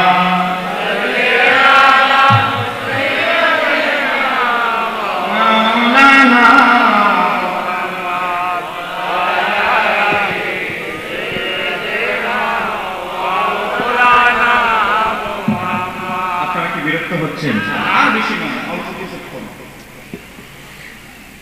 হযরত আবু হুরায়রা হাদিসটা বর্ণনা করছে। হাদিসটা মূলত হাদিসে কুদসি, বলবেন সহজ ভাষায়, উসুলে হাদিসের পরিভাষা আপনারা সাধারণ মানুষ বুঝবেন না। হাদিস হলো দুই প্রকার, একটা হচ্ছে আমার নবীজির বাণী, আরেকটা হচ্ছে নবীজির মুখের জবান দিয়ে আল্লাহর বাণী। সবাই বলেন না সুবহানাল্লাহ। সুবহানাল্লাহ। কথাটা বলেছেন নবীজি, কিন্তু কথাটা মূলত হচ্ছে আল্লাহ, উচ্চারিত হয়েছে আমার নবীজি। এটাকে বলা হয় হাদিসে কুদসি, মানে এটা আল্লাহর পবিত্র বাণী। লক্ষ্য করে, এটা হলো হাদিসে কুদসি একটা হাদিস। এই হাদিসটার সনদ সম্পর্কে আমরা কি বলবো? কুখ্যাত আহলে হাদিসদের ইমাম নাসিরউদ্দিন আলবানী, কিতাবের নাম সিলসিলাতুল আহাদিস আদ-দাঈফা ওয়াল মাওদুআ, সেই কিতাবের মধ্যে আলবানী বলতেছে কুনতু, আলবানী বলতেছে আমি নিজেই বলতেছি, আলবানী বলতেছে আমার নিজের হুকুম হচ্ছে, গবেষণা হচ্ছে, ইসনাদুহু হাসান, এই হাদিসটার সনদ হাসান, মানে সুন্দর, গ্রহণযোগ্য। সবাই বলেন না মারহাবা। মারহাবা। আহলে হাদিসরাও বলতেছে হাদিসটা গ্রহণযোগ্য। তাহলে এমন একটা হাদিস হযরত আবু হুরায়রা বর্ণনা করছেন, তিনি আমার নবীজি থেকে বর্ণনা করছেন। আমার নবীজি বলছেন, শুরুটা হচ্ছে আমার নবীজির বক্তব্য দিয়ে।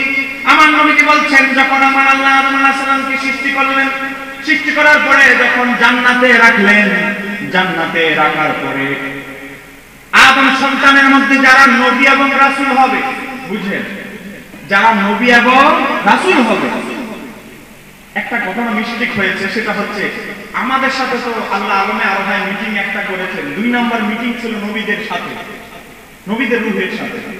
তাদেরকে তখন নবুয়তি ঘোষণা করা হয় না তোমরা নবী হবে, তাদেরকে বলা হয়েছিল তোমাদেরকে নবী বানানো হবে। সূরা আলে ইমরানে আল্লাহ বলেছেন তোমাদেরকে নবী বানানো হবে, শর্ত 2টা। শর্ত কয়টা? এখনো তোমাদেরকে নবী মনোনীত আমি করি নাই, নবী বানাবো, তবে শর্ত আছে 2টা। আমার আল্লাহ বলেছেন শর্ত একটা হচ্ছে আমার হাবিব, আমার পেয়ারা হাবিবের মিলাদের আলোচনা, ওনার শুভাগমনের আলোচনা তোমরা তোমাদের জামানায় তোমাদের কওমকে দিয়ে যাবে মৃত্যু পর্যন্ত। চিৎকার দিয়ে বলা যাবে কি সুবহানাল্লাহ।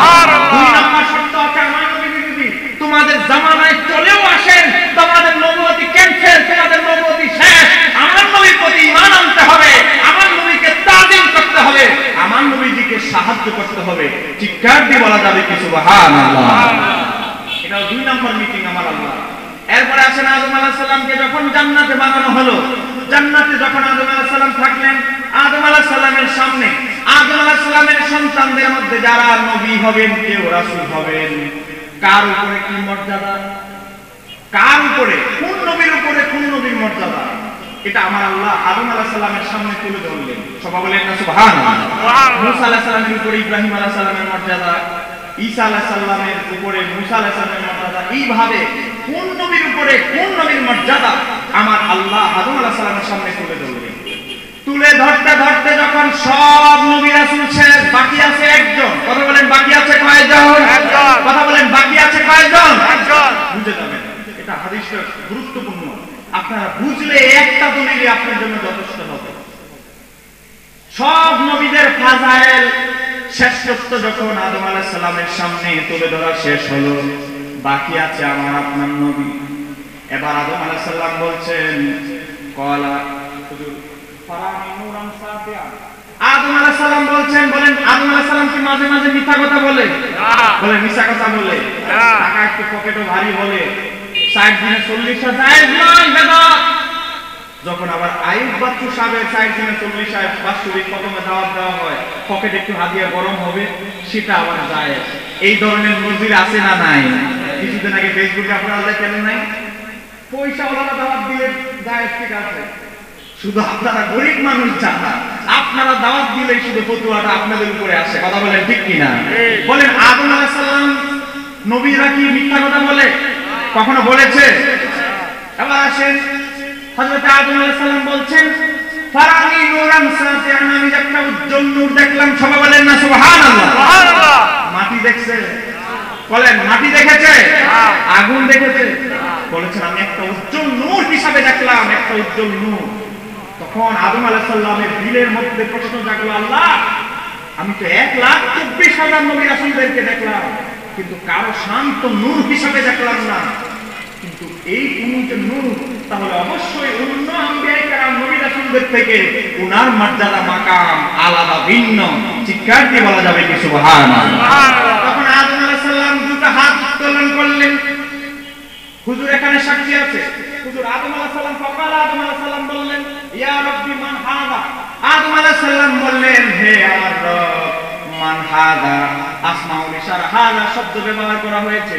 হাদা শব্দ যখন এই ইঙ্গিতবাচক বিশ্বস্বরূপী যখন কোনো ব্যক্তির ক্ষেত্রে হাদা শব্দ ব্যবহার করা হয়, তাহলে কোনো বস্তুর ক্ষেত্রে ব্যবহার করা হয়।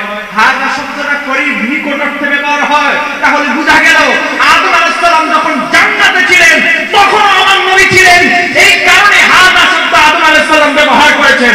কথা বলেন ঠিক কিনা? কথা বলেন ঠিক কিনা? এটা বিশাল সিন্ধু বাংলা বই না, হাদিসের কিতাব। আদম আলাইহিস সালাম বললেন, ইয়া রাব্বি, হে আমার রব, হে আমার প্রতিপালক, মান হাদা, উনি কে? আমি ওনার পরিচয় জানতে চাই।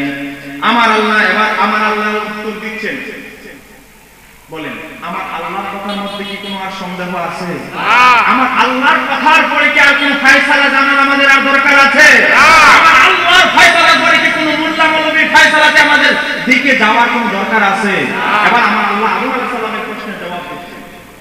আমার আল্লাহ বলছেন, লক্ষ্য করে, এটা আমার আল্লাহর কথা, সাধারণ কোনো বাদশা, কোনো মুহাদ্দিসের কথা নয়, কোনো সাহাবীর কথা নয়, কোনো নবী রাসূলের কথা নয়। আমার আল্লাহ সরাসরি জবাব দিচ্ছেন।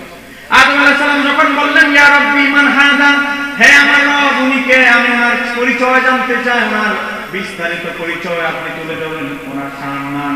আমার আল্লাহ উত্তর দিচ্ছেন, কল, আমার আল্লাহ বলছেন, হাদা ইবনুকা আহমদ, হে আদম, তোমার সামনে, আল্লাহ হাদা শব্দ ব্যবহার করছেন, আল্লাহ তোমার সামনে যিনি আছেন ওনার নাম আপনারা জানেন। আমার নবীজির একটা প্রসিদ্ধ নাম, জমিনের মধ্যে মুহাম্মদ, আসমানের মধ্যে আহমদ। কথা বলেন, জমিনে আমার নবীর নাম মুহাম্মদ, আসমানে আহমদ।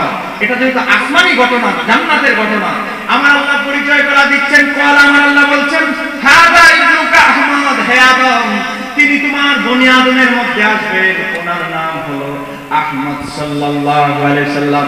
চিৎকার দিয়ে বলা যাবে কি সুবহানাল্লাহ?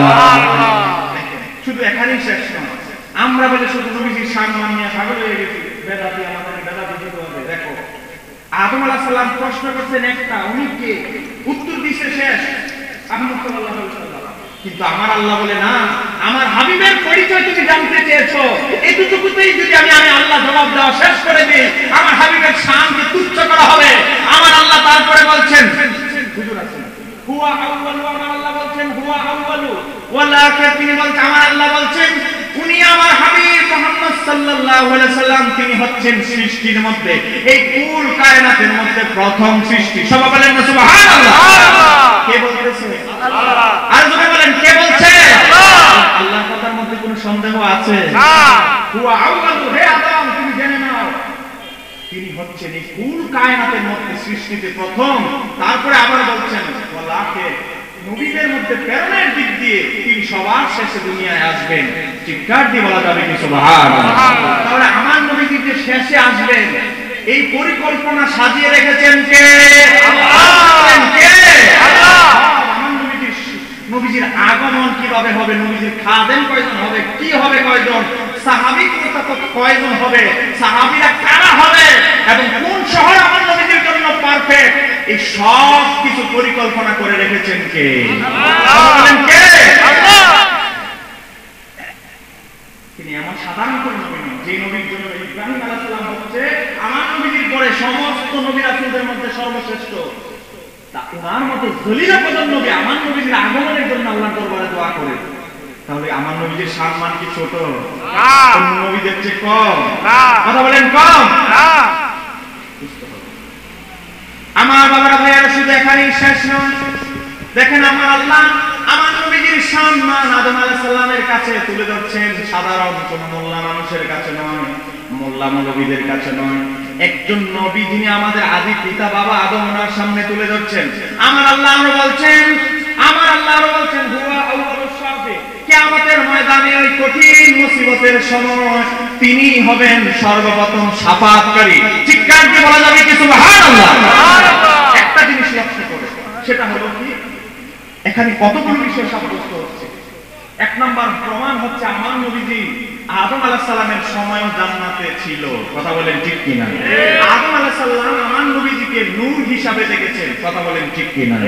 তিন নাম্বার, আমার নবীজি হচ্ছে কুল মাখলুকাতের মধ্যে সর্বপ্রথম সৃষ্টি, আর এটা আমার মতো মোল্লা নয়, আমার মতো আলেম নয়, স্বয়ং আল্লাহ রাব্বুল আলামিন আমার আল্লাহ আজ্জা ওয়া জাল্লা ফয়সালা দিয়েছেন। কথা বলেন ঠিক কি না? তাহলে যে আল্লাহ সর্বপ্রথম কারে সৃষ্টি করতেন আল্লাহর চাইতে আমরা বেশি জানি? এই পণ্ডিতরা বেশি জানে? আমার আল্লাহ কাকে প্রথম সৃষ্টি করতেন এটা আমার আল্লাহর চাইতে কি কেউ বেশি জানে? আমার আল্লাহ বলছেন হুয়া আউয়ালু, তিনি সর্বপ্রথম মাখলুক, তিনি হচ্ছেন আমার সৃষ্টি জগতের মধ্যে তিনি সর্বপ্রথম। তাহলে আল্লাহর আমার আল্লাহর কথার উপরে কালামের উপরে ফতোয়া দেওয়ার ক্ষমতা বিশ্ববাসীর মধ্যে নয়, এই গোটা কুল কায়নাতের মধ্যে কারো ক্ষমতা নেই আমার আল্লাহ সুবহানাহু ওয়া তাআলার কালামের উপরে ফতোয়া দিবে। কথা বলেন ঠিক কি না? তাহলে ফতোয়া যদি দেও তার ফতোয়া গ্রহণ করার মতো টাইম আমাদের, কথা বলেন সময় আমাদের। এবার আরেকটা জিনিস লক্ষ্য করে, আমার নবীজিকে যে সর্বশেষ পাঠানো হবে এই ফয়সালা দিয়েছেন কে? আল্লাহ। এই পরিকল্পনা করে রেখেছেন কে? আল্লাহ। ফাইনাল খেলা কি আগে হয় না শেষ হয়? আপনাদের পরিশ্রম কি ফাইনাল খেলা আগে হয়ে যায়? রাউন্ড টাউন শেষ হওয়ার আগে কি ফাইনালটা আগে খেলে শেষ করে ফেলেন? তাহলে ফাইনাল আমার নবী হচ্ছেন সমস্ত দিন যত নবী আম্বিয়ায়ে কেরাম দিনের দাওয়াত দিয়ে দিয়েছেন তাদের পরিপূর্ণ রূপ দান করেছেন আমার নবী।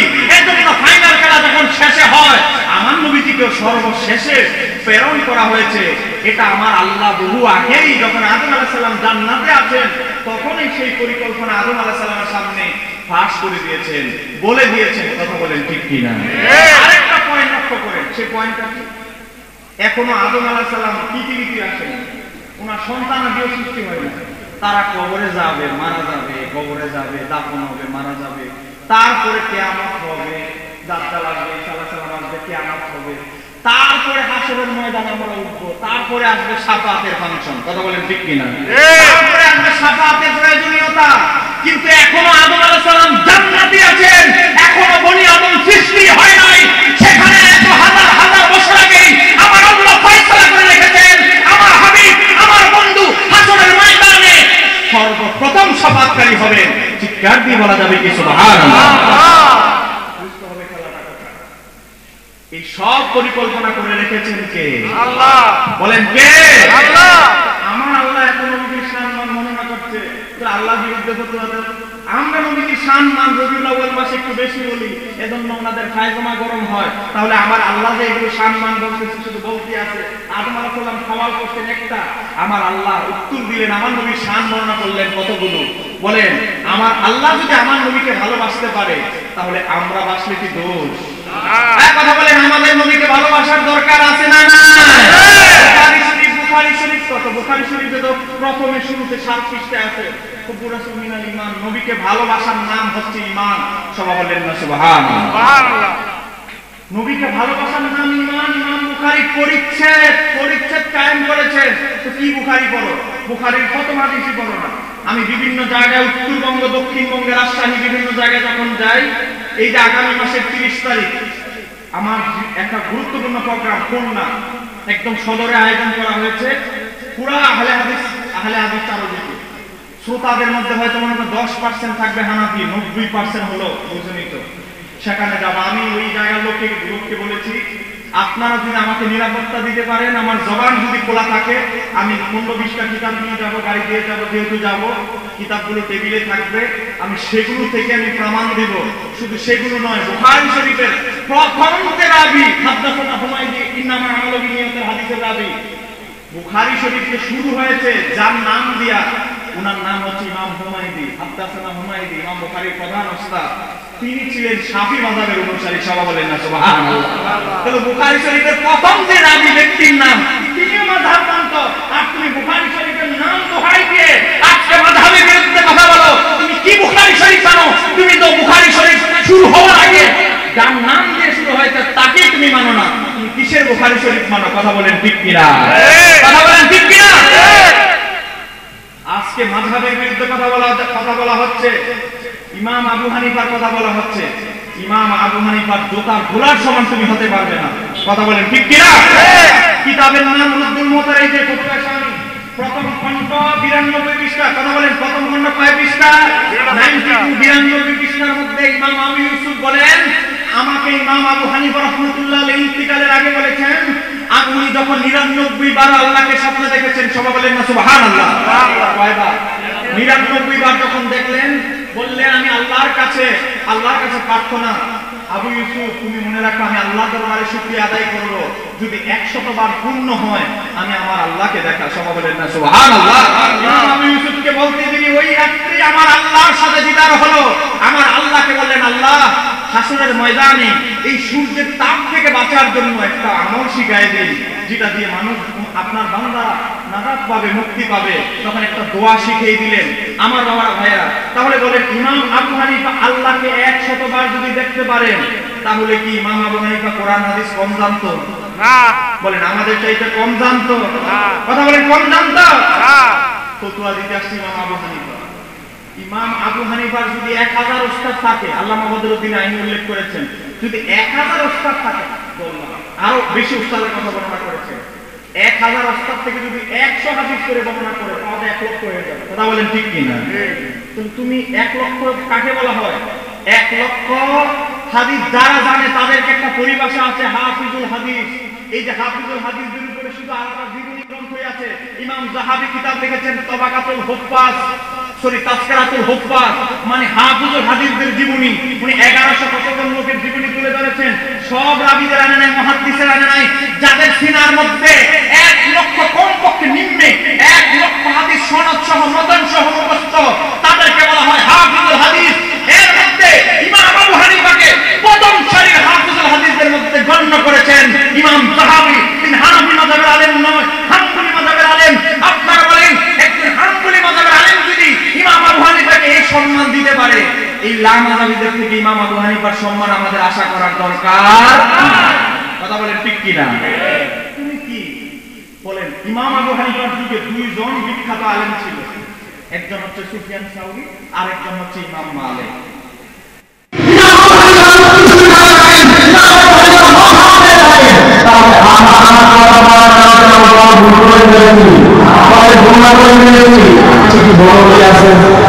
পিছনের বাইকের কথা বোঝা যায়, ওনারাই বড় অলি। বলেন খাজা গরিব নামাজের চাইতে এই ভারতীয় উপমহাদেশে কোনো আল্লাহর অলি আছে? বলেন আছে? উনি হানাফি মাযহাবের অনুসারী হয়েছে। আরে বাবা, তিনি হাসান হুসাইনের বংশধর, আলে রাসূল, এত বড় আল্লাহর অলি। শাহজালাল ইয়ামানী সারা বাংলাদেশের মধ্যে সর্বশ্রেষ্ঠ অলি হচ্ছেন হযরত শাহজালাল ইয়ামানী। কথা বলেন ঠিক কি না? আজ থেকে 703 বছর আগে ওনার ইন্তেকাল, আরো বেশি হয়ে গিয়েছে। তাহলে বলেন হযরত শাহজালাল ইয়ামানী এবং ওনার সাথে যারা 360 জন আউলিয়া কেরাম ছিলেন, প্রত্যেকে ছিলেন হানাফি মাযহাবের অনুসারী। কথা বলেন ঠিক কি না? এজন্য আমরা নাবিতে হাত বাঁধা শিখেছি। তাদের আমাদের যেহেতু পূর্বপুরুষ তারা ছিলেন, ধারাবাহিকভাবে আমরা যেহেতু মুসলমান হয়েছি তাদের হাতে, তারা নাবির নিচে বেঁধেছেন। আমাদের মুসলমান বাংলাদেশের যারা, তারাও তাদেরকে দেখে নাবির নিচে বেঁধেছেন। তারা আমি নাচতে বলেছেন, তাদেরকে ফলো করে আমি নাচতে বলেছেন। তারা ঈদের নামাজ 6 তাকবীরে বলেছেন, আমরাও 6 তাকবীরে বলি। আজকে বলা হচ্ছে জিকার মধ্যে কোনো সন্দেহ নাই, মীমাংসিত মাসালা। আজকে বলা হচ্ছে জানাজা নামাজ নাকি 5 তাকবীর। বলেন এক বলে জানাজা নামাজ 6 তাকবীর, আসলে কি 5 তাকবীর না 4 তাকবীর? বলে সারা জীবন জানাজা নামাজ আদায় করেছেন 6 তাকবীর। আবার এরা তো বলছে না জানাজা বলছেন নামাজি, তাহলে জানাজা সূরা ফাতিহা না পড়লে জানাজা হবে না, নামাজ হবে না। জানাজা সূরা ফাতিহা পড়তে হবে। আবার কি বলে জানেন? ফাতিহাটা পড়তে হবে মধ্যে, যখন ওয়াক্তাল মিনটা বলবেন তখন আমিনটা উপরে বলতে হবে জানাজার মধ্যে। এই ক্ষেত্রে আমাদের চারদিকে শহরের বন্দরে সব জায়গায় ছড়িয়ে দিয়েছে। আগে তো তাদেরকে দাওয়াত দিলে ভুলভাল মানুষদেরকে বুঝিয়ে চলে গেল, শেষ। কিন্তু এখন এই যে তত্ত্ববিজ্ঞানের একটা জিনিস আছে, এই জিনিসটার মাধ্যমে মানুষদের ঘরে ঘরে এই বাতিল পন্থীদের বাতিল মতবাদগুলো তারা ঘরে বসে জায়গায় বসে ছড়িয়ে দেওয়ার চেষ্টা করছে। কথা বলেন ঠিক কিনা? এজন্য আমরাও এই তত্ত্ববদত্তি নিয়ে আমার নবীজি যে নিজের পিতা মাতাকে জিন্দা করেছেন, এটা আমার নবীজির একটা ছোট মুজিজার অন্তর্ভুক্ত। চিৎকার দিয়ে বলা যাবে কি সুবহানাল্লাহ? আমার নবীজির পিতা মাতারা তো ইব্রাহিম আলাইহিস সালামের দ্বীনের উপরে ছিলেন। আমার আল্লাহ আরেকটা সুযোগ দিলেন, তোমার সন্তান মুহাম্মদ সাল্লাল্লাহু আলাইহি সাল্লাম তার দ্বীনের প্রতি তোমরা অনুগত হও, সেই সুযোগের ব্যবস্থা করে দিলেন কে? কথা বলেন কে? তাহলে আমরা সর্বশেষ যেহেতু বিদায় হজের 50 দিন পর্যন্ত আমার নবীজি দুনিয়ায় জাহিরি হায়াতে ছিলেন, সর্বশেষ ফয়সালা হচ্ছে আমার নবীর কিনা? তাহলে এরপর আর কোনো এই মোল্লা মৌলবীর ফয়সালার দিকে তাকানোর কোনো দরকার আছে? এখানে একটা বিষয় আলোচনা করেছি, লা ইলাহা ইল্লাল্লাহু মুহাম্মাদুর রাসূলুল্লাহ, এটা আমাদের কালেমা, কথা বলেন ঠিক কিনা? আজকে বলে এটা নাকি বেদাতি কালেমা, লা ইলাহা ইল্লাল্লাহ এটাই শুধু নাকি কালেমা। এজন্য আমি প্রায় 36টা হাদিস দিয়ে, দেখেন এখানে আরবিতে 36টা হাদিস দিয়ে আমি প্রমাণ করেছি, হাদিসের আলোকে আরবি দিয়ে রেফারেন্স সহকারে, ইমানদারের কালেমা, মুমিনদের কালেমা, সাহাবায়ে কেরামদের কালেমা, ইমাম মাহদির কালেমা, সমস্ত মুমিন মুমিনাতের কালেমা, জিন মুমিন মুমিনাতের কালেমা হচ্ছে লা ইলাহা ইল্লাল্লাহ মুহাম্মাদুর রাসূলুল্লাহ সাল্লাল্লাহু। তাহলে এখানে উল্লেখ করা আছে 36টা হাদিস দিয়ে, যেহেতু সময় নেই আমি বলতে পারছি না সময়ের স্বল্পতার কারণে। তারপরে আসেন, তারপরে আমাদের তাদের সাথে একটা গুরুত্বপূর্ণ বিষয় নিয়ে সমস্যা, ঈদ মিলাদুন নবী, কথা বলেন ঠিক কিনা? ঈদ মিলাদুন নবীর কথা বললে যে গা জ্বালা যে শুরু হয়, কথা বলেন ঠিক কিনা? ঈদ মিলাদুন নবীর আমি খণ্ডন করেছি, এটা নিয়ে যেহেতু আলোচনা হয় अवेलेबल, সেটা নিয়ে যাচ্ছি না। আযানের আগে সালাতু সালাম, নবীজির নাম শুনে চুমু খাওয়া, বলেন আমরা নবীজির নাম শুনে চুমু খাইলে একজন লোক গা জ্বালা শুরু হয়ে যায়, কথা বলেন ঠিক কিনা? গত মাসের গত 30 না 29 তারিখ সাতকানিয়া গিয়েছি, অনেক মানুষ হয়েছে। প্রথমে আমি খুশি হয়েছি, যাওয়ার পরে গিয়া দেখি যখন আমি লা ইলাহা ইল্লাল্লাহ মুহাম্মাদুর রাসূলুল্লাহ বলছি আর চুমু খেয়েছে, আমার দুই সহকারী আছে, এই যে উঠা শুরু করছে, বেদাতের জোড়া এসে বসছে, আলোচনা শোনার তো এরা প্রয়োজন মনে করে না, চলে গেছে। এই ধরনের লোক আছে না? নাই? যাচাই নাই ভাই, তুমি যাচাই করো, আর না হলে তোমার মৌলবীর সাথে আমাদেরকে একটু বসায় একটু যাচাই করো, কথা বলেন ঠিক কিনা? তুমি শিওর হও এটা বেদাত না বেদাত না, কথা বলেন ঠিক কিনা? ইমাম দায়লামি হাদিস বর্ণনা করেছেন, সাইয়েদনা সিদ্দিক আকবর রাদিয়াল্লাহু তাআলা আমার নবীজির নাম আযানের মধ্যে ইকামতের মধ্যে শুনে চুমু খেয়েছেন। যখন হযরত আল্লাহর নবীজি যখন দেখলেন এরকম করছে, সাহাবায়ে কেরামদেরকে জিজ্ঞেস করলেন তোমরা এমন করছো কেন? আমার নবীজির সাহাবায়ে কেরাম বললেন ইয়া রাসূলুল্লাহ, আপনার খলিল আপনার বন্ধু হযরত আবু বকর সিদ্দিককে তো আমি এরকম করতে দেখেছি। আবু বকর সিদ্দিকের কথা শুনে আমার নবীজি খুশি হয়ে গেলেন। আমার নবীজি বললেন মা ফাআলা খলিলি, যে আমার বন্ধু আমার হাবিব আমার বন্ধু সিদ্দিক আকবরের মতো যারা মহব্বতে চুমু খাবে, হাল্লাত লাহু শাফাআতি, হাসরের ময়দানে কঠিন মুসিবতের সময় সেই উম্মতের জন্য আমার শাফাআত বৈধ হয়ে গেল। চিৎকার দিয়ে বলেন না সুবহানাল্লাহ। বলেন আমার নবীর শাফাআত চাই কি চাই না? বলেন চাই কি চাই না? নারায়ে তাকবীর, নারায়ে রিসালাত, সকল ঈদের সারাহি বলেন আমার নবীর শাফাআতের দরকার আছে না? তোমাদের দরকার নাই, তোমরা বসে থাকো, আমাদের শাফাআতের দরকার আছে, কথা বলেন ঠিক কিনা? এরপরে আমরা আযানের দোয়ায় ওয়ারজুকনা শাফাআতাহু ইয়াউমাল কিয়ামা যখন বলি, এদের গা জ্বালা শুরু হয়ে যায়, কথা বলেন ঠিক কিনা? আমরা দোয়া করি একটা, আযানের পরে এরা দোয়া করে আরেকটা। এজন্য আমি হাদিসের আলোকে, ফিকহের কিতাব তো পড়ে, হাদিসের আলোকে আমি তাবরানির মুজামুল কবির, মুজামুল আওসাত, ইমাম সুয়ুতির জামুল জাওয়ামে, জামিউল হাদিস, জামিউস সগীর থেকে শুরু করে আল্লামা মুত্তাকি হিন্দের কানজুল মাল থেকে শুরু করে সব কিতাব থেকে তুলে ধরেছি। আমার নবীজি বলেছেন ওয়ারজুকনা শাফাআতাহু ইয়াউমাল কিয়ামা, নবীজির শাফাআত তলবের কথা আযানের পরের দোয়ার মধ্যে আমার নবীজি অন্তর্ভুক্ত করে দোয়া করতে বলেছেন। আমার নবীজি যদি আদেশ করে আমাদের মানতে কোনো অসুবিধা আছে? দলিল লাগলে এখানে থেকে নেবেন। এরপরে রাফি আযান, বারবার রাফুল আযান পড়ে নামাজ রুকুতে যাই তার শুরু করে, এটা আমরা মানি, আমাদের হুজুরা বুখারী শরীফ পড়ায় এটা আছে, আব্দুল্লাহ ইবনে ওমর রাদিয়াল্লাহু তাআলা বর্ণনা করেছেন। কিন্তু এই হাদিসের পিছনে অনেক কথাবার্তা আছে। 2 মিনিটে যদি আপনাদেরকে আমি বুঝাই হাদিসটার ব্যাখ্যা, তাহলে আপনারা বিষয়টা বুঝতে পারবেন। একটু 2 মিনিটে বলবো, কথা বলেন বলবো, জটিল বিষয় এটা। মসজিদের ইমাম সাহেব গেলে সাধারণ কোন আলেম ওলামারা এই ব্যাখ্যাগুলো বুঝাতে পারবে না, হুজুরের মতো আলেম না, এগুলো জটিল, এটা হাদিসের সনদ আছে না বিদালের ব্যাপার। আমার বাবারা ভাইয়েরা, সহিহ বুখারী শরীফের হাদিস থেকে ওনারা প্রমাণ দেন যে হযরত আব্দুল্লাহ ইবনে ওমর, তিনি হচ্ছেন হযরত ওমরের শাহজাদা ছেলে, তিনি বর্ণনা করছেন আমি নবী পাক সাল্লাল্লাহু আলাইহি সাল্লামকে দেখেছি তিনি রুকুতে যেতে, রুকু থেকে উঠতে 2 হাত উত্তোলন করেছেন। এখন আমাদের আহলে হাদিস ভাইরা বলে দেখে বুখারী শরীফে আছে বারবার হাত উঠাইতে হবে, এটাই সুন্নাত, তাহলে নামাজ হবে না। ওনাদের চিৎকার করতে করতে গলার সাউন্ড বন্ধ হয়ে যায়। এটা হচ্ছে আমাদের আহলে হাদিস ভাইদের দাবি, কথা কি বুঝতে পারছেন? আমরা কিন্তু একবারও বলি না এটা বুখারী শরীফে নাই, আমরা বলি আছে। কিন্তু তোমরা হাদিস একটা নিয়ে পড়ে আছো, এটার পরেও যে আরো কত হিস্টরি আছে, সেই হিস্টরি তোমরা জাতির সামনে তুলে ধরলে তোমরা তো অনুঙ্গ হয়ে যাবে, তোমাদের অবস্থা জাতি জেনে যাবে। এই কারণে এটার পরের ইতিহাস তোমরা বলো না। পরের ইতিহাসটাকে একটু বলবো, কথা বলেন, বলবো। এটা বুখারী শরীফের হাদিস। ইমাম বুখারীর ইন্তিকাল হয়েছে 256 হিজরিতে। ইমাম বুখারী হাদিসটা বর্ণনা করেছে ইমাম তাবি নাফি থেকে। নাফি হলো হযরত আব্দুল্লাহ ইবনে ওমরের গোলাম, দাস আছে। কথা বুঝতে পারছেন? গরু ছাগল রাখতো, বিভিন্ন কাজকর্ম করতো। আগে মানুষ বেচা কিনা হতো না, দাস দাসী বেচা কিনা হতো।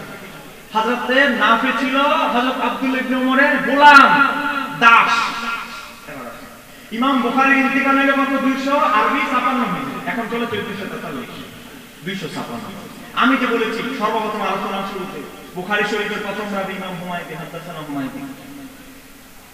ইমাম বুখারীর প্রধান উস্তাদ যখন বুখারী শরীফ পৃথিবীতে অস্তিত্বই ছিল না, ইমাম বুখারী শরীফ লেখেই নাই, বাজারে সারা দূরের কথা, মানে লেখাই হয় না। ওনার উস্তাদ নাম হচ্ছে ইমাম হুমায়দি। ওনার ইন্তিকাল হলো 219 হিজরি, আর ইমাম বুখারী 256 হিজরি। বুখারী 30 বছর আগে কথা। ইমাম হুমায়দির ইন্তেকাল 219 হিজরি। বুখারী শরীফে আব্দুল্লাহ ইবনে ওমরের বর্ণনাটা শুনেছেন যিনি, ওনার নাম হচ্ছে তাবি নাফি, হযরত আব্দুল্লাহ ইবনে ওমরের গোলাম। এখন ইমাম হুমায়দি যখন বুখারী শরীফের অস্তিত্ব ছিল না, তিনি বর্ণনা করছেন, হুজুর এখানে আছেন ইমাম হুমায়দির সনদ হাদাসানা হুমায়দি, তিনি সুফিয়ান সাউরি থেকে, তিনি ইমাম জুহরি থেকে, তিনি সালিম ইবনে আব্দুল্লাহ ইবনে ওমর থেকে, আনাবিহি, উনি আব্দুল্লাহ ইবনে ওমরের বাবা থেকে, হযরত আব্দুল্লাহ ইবনে ওমর থেকে। সালেম হচ্ছে আব্দুল্লাহ ইবনে ওমরের ছেলে। লক্ষ্য করেন, দুইটা পয়েন্ট। বুখারী শরীফে যে হাদিস আসছে বারবার হাত উঠাইতে হবে, ওটা বর্ণনা করছে হযরত আব্দুল্লাহ ইবনে ওমরের গোলাম, যাকে আগে গোলামদেরকে তাদের পরিচর্যা করা হতো না, এই ভাঙ্গা ঘর একটা জায়গায় রাখা হতো। আর হযরতে আব্দুল্লাহ ইবনে ওমরের আপন শাহজাদা, ওনার ছেলেদের মধ্যে সবচেয়ে প্রসিদ্ধ তিনি হচ্ছেন হযরত সালেম বিন আব্দুল্লাহ ইবনে ওমর। হযরত সালেম যিনি বাবার সাথে কোলে পিঠে মানুষ হয়েছেন, বাবার সাথে একসাথে ঘুমিয়েছেন, এক বিছানায় থেকেছেন, তিনি বর্ণনা করছেন আমার বাবা আমাকে হাদিস বর্ণনা করেছে। কি বর্ণনা করেছে? তিনি বলছেন আমার বাবা বর্ণনা করেছে দয়াল নবী যখন নামাজ শুরু করতেন তখন হাত উত্তোলন করতেন, রুকুতে যাইতে, রুকু থেকে উঠতে, সিজদায় আর কোন অবস্থাতেই হাত উত্তোলন করতেন না। চিৎকার দিয়ে বলা যাবে কি সুবহানাল্লাহ। তাহলে নাফে কইতাছে আব্দুল্লাহ ইবনে ওমর আমার কাছে বর্ণনা করছে নবীজিকে করতে দেখছে। আর হযরত আব্দুল্লাহ ইবনে ওমরের আপন শাহজাদা যাকে কোলে-পিঠে করে মানুষ করেছে, এক বিছানায় ঘুমিয়েছে, উনি বলতেছে আমার বাবা আমারে বর্ণনা করছে, আমি বর্ণনা শুনেছি। কি শুনেছি? নবীজি বারবার হাত উঠাইতেন। এখন লাগছে নিমেষ। এখন আমি আহলে হাদিস ভাইদেরকে বলি, ভাই তোমরা যে বুখারী শরীফ থেকে দলিল দাও, যখন পৃথিবীতে বুখারী শরীফের অস্তিত্বই ছিল না, সেই কিতাবের মধ্যে এসেছে হযরত আব্দুল্লাহ ইবনে ওমর নিজেই দেখেছে আমার নবীজি আবেদন করতে না। চিৎকার দিয়ে বলেন না সুবহানাল্লাহ। ব্যাখ্যা, এক নাম্বার ব্যাখ্যা, হাদিসের জবাব মারফু, হাদিসের জবাব মারফু হাদিস দিয়ে দিয়ে। এবার আসেন, বলেন সাহাবায়ে কেরামরা কি বেশি সুন্নাত বুঝে না আমরা বেশি বুঝি? একটু জোরে আওয়াজ বলেন, সাহাবায়ে কেরাম কি আমাদের চাইতে সুন্নাত কম বুঝে না অনেক বেশি বুঝে? এখন আসেন, তাহলে হযরত আব্দুল্লাহ ইবনে ওমর যদি এটা সুন্নতই তো বারবার নামাজে হাত উঠানো, তাহলে সবার আগে তো উনি এটা আমল করবে, এটাই তো স্বাভাবিক। কথা বলেন ঠিক কি না? তিনি বারবার হাত উঠানোর কথা বর্ণনা করছে, উনি আগে সবার আগে করবে কাজটা। এবার আসেন, বিপরীত কথা, ঘটনাটা হচ্ছে বিপরীত। এবার আসেন, কিতাবের নাম ইবনে আবি শায়বা, হাদিস নাম্বার 2143। সেখানে এসেছে একদম সহিহ সনদে, সেখানে এসেছে হযরতে আব্দুল্লাহ ইবনে ওমরের প্রধান অন্যতম ছাত্র তাবি মুজাহিদ বলে, আমি হযরত আব্দুল্লাহ ইবনে ওমরের পিছনে নামাজ আদায় করেছি। তো নামাজ আদায় করতে গিয়ে আপনি কি দেখেছেন? হযরত মুজাহিদ রাহমাতুল্লাহ আলাইহি বলতেছে আমি দেখেছি হযরতে আব্দুল্লাহ ইবনে ওমর নামাজের তাকবীর তাহরিমার সময় ছাড়া আর কোন অবস্থায় হাত উঠায় নাই। সবাই বলেন না সুবহানাল্লাহ। তাহলে উনি তো সবার আগে আমল করার কথা। রফেদান এত বড় সুন্নাত, এটা তো সারা যাবে না, উনি তো সবার আগে করার কথা। এই চোরের দলাটা উনি কেন করেন না? তাদের কাছে কোনো জবাব পাওয়া যাবে না। তখন ধরি ভালো করে জবাব। এই ধরনের বাটপারি আপনাদেরকে, বাটপারি ধোঁকা সাধারণ জেনারেল শিক্ষিত মানুষ ব্যাংকের ম্যানেজার, স্কুলের টিচার, তারা তো এই হাদিসের পর্যালোচনা এত কিছু জানে না, তাদেরকে ধোঁকা দেওয়ার চেষ্টা করা হচ্ছে। তাদের এই ধোঁকার জবাব আমি আমার বইয়ের মধ্যে দিয়েছি। সবাই বলেন আলহামদুলিল্লাহ। এর অর্থে এই দামে কোনো প্রতিষ্ঠার বিষয় বলতে গেলে অনেক সময়ের ব্যাপার। তারপরে ইমামের পিছনে কেরাত, আমরা যখন ইমামের পিছনে কি করি না, সূরা ফাতিহা কেরাত করি, কারণ আমরা বলি হাদিসে 18 জন সাহাবী বর্ণনা করেছে ইমামের কেরাত মুক্তাদির কেরাত। এরা বলে না, বুখারীতে তো আসছে যে সূরা ফাতিহা পড়বে না তার নামাজ হবে না। আরে বাবা, এটা তো ইমামের পিছনে পড়া অবস্থার কথা তো এখানে বলে না। দোকানটা দেখেন, হাদিসে বুখারীতে বলেছে যে সূরা ফাতিহা পড়বে না তার নামাজ হবে না। আপনারা যেহেতু সাধারণ মানুষ, সহজ ভাষায় বোঝাচ্ছি, কিন্তু এটা কি ইমামের পিছনে তার অবস্থায় না আমি একা একা নামাজ পড়বো তখন? এই কথা কিন্তু আমার নবী বলে নাই। আমার নবী যে এখানে স্পষ্ট বলে নাই যখন তোমরা ইমামের পিছনে থাকবে তখন সূরা ফাতিহা না পড়লে নামাজ হবে না, এই কথা কিন্তু হাদিসে নাই। ইমাম আহমদ ইবনে হাম্বলকে জিজ্ঞেস করেছেন ইমাম আবু দাউদ শরীফে এসেছে, সুনানে আবি দাউদে, যে হে ইমাম আহমদ ইবনে হাম্বল, নবীজি যে বলেছেন সূরা ফাতিহা না পড়লে নামাজ হবে না, এটা কোন অবস্থায়? 6 লক্ষ হাদিসের হাফেজ, বলেন কয় লক্ষ? 6 লক্ষ হাদিসের হাফেজ ইমাম আহমদ ইবনে হাম্বল বলছে আমার নবীজির এই বক্তব্যের উদ্দেশ্য, এই হাদিসের উদ্দেশ্য হচ্ছে যখন মানুষ একা একা নামাজ পড়বে তখন ফাতিহা না পড়লে নামাজ হবে না, ফাতিহা পড়তে হবে। হাদিসের গোড়া কি জানি কয়, কি গোড়ার দেহা, হ্যাঁ গায়ের দেহা গোড়ার মধ্যে লাগাই দিয়েছে, একটা বাংলাদেশ একটা প্রবাদ বাক্য আছে না, এই হচ্ছে অবস্থা। এরপরে আসেন নামাজে আমিন বলা নিয়ে মসজিদের আমাদের আজকে অবস্থা খারাপ। কথা বলেন ঠিক কি না? রমজান মাস আসলে দেখা যায় আমিন একটা বলে মসজিদের মধ্যে অবস্থা খারাপ। তাদের জবাবে আমি লিখেছি। তারপরে আবার আসেন জানাজার নামাজের ব্যাপার। জানাজার নামাজে সূরা ফাতিহা না পড়লে নামাজ হবে না, এখানে আমি জবাব দিয়েছি আমরা যে সানা পড়ি। তারপরে আবার আসেন তারাবি নামাজ 8 রাকাত না 20 রাকাত, বিতিন নামাজ কি 3 রাকাত না 1 রাকাত, এগুলো নিয়ে অবস্থা। ঈদের নামাজে সারা জীবন আমরা বললাম কয় তাকবীর? 6 তাকবীর। কয় তাকবীর? এখন এরা বলে 12 তাকবীর। প্রথম রাকাতে 7 তাকবীর, দ্বিতীয় রাকাতে 5 তাকবীর। এত অবস্থা খারাপ, ফিতনা কিভাবে হবে? ফিতনা দিয়ে মানুষকে কিভাবে কি করছে?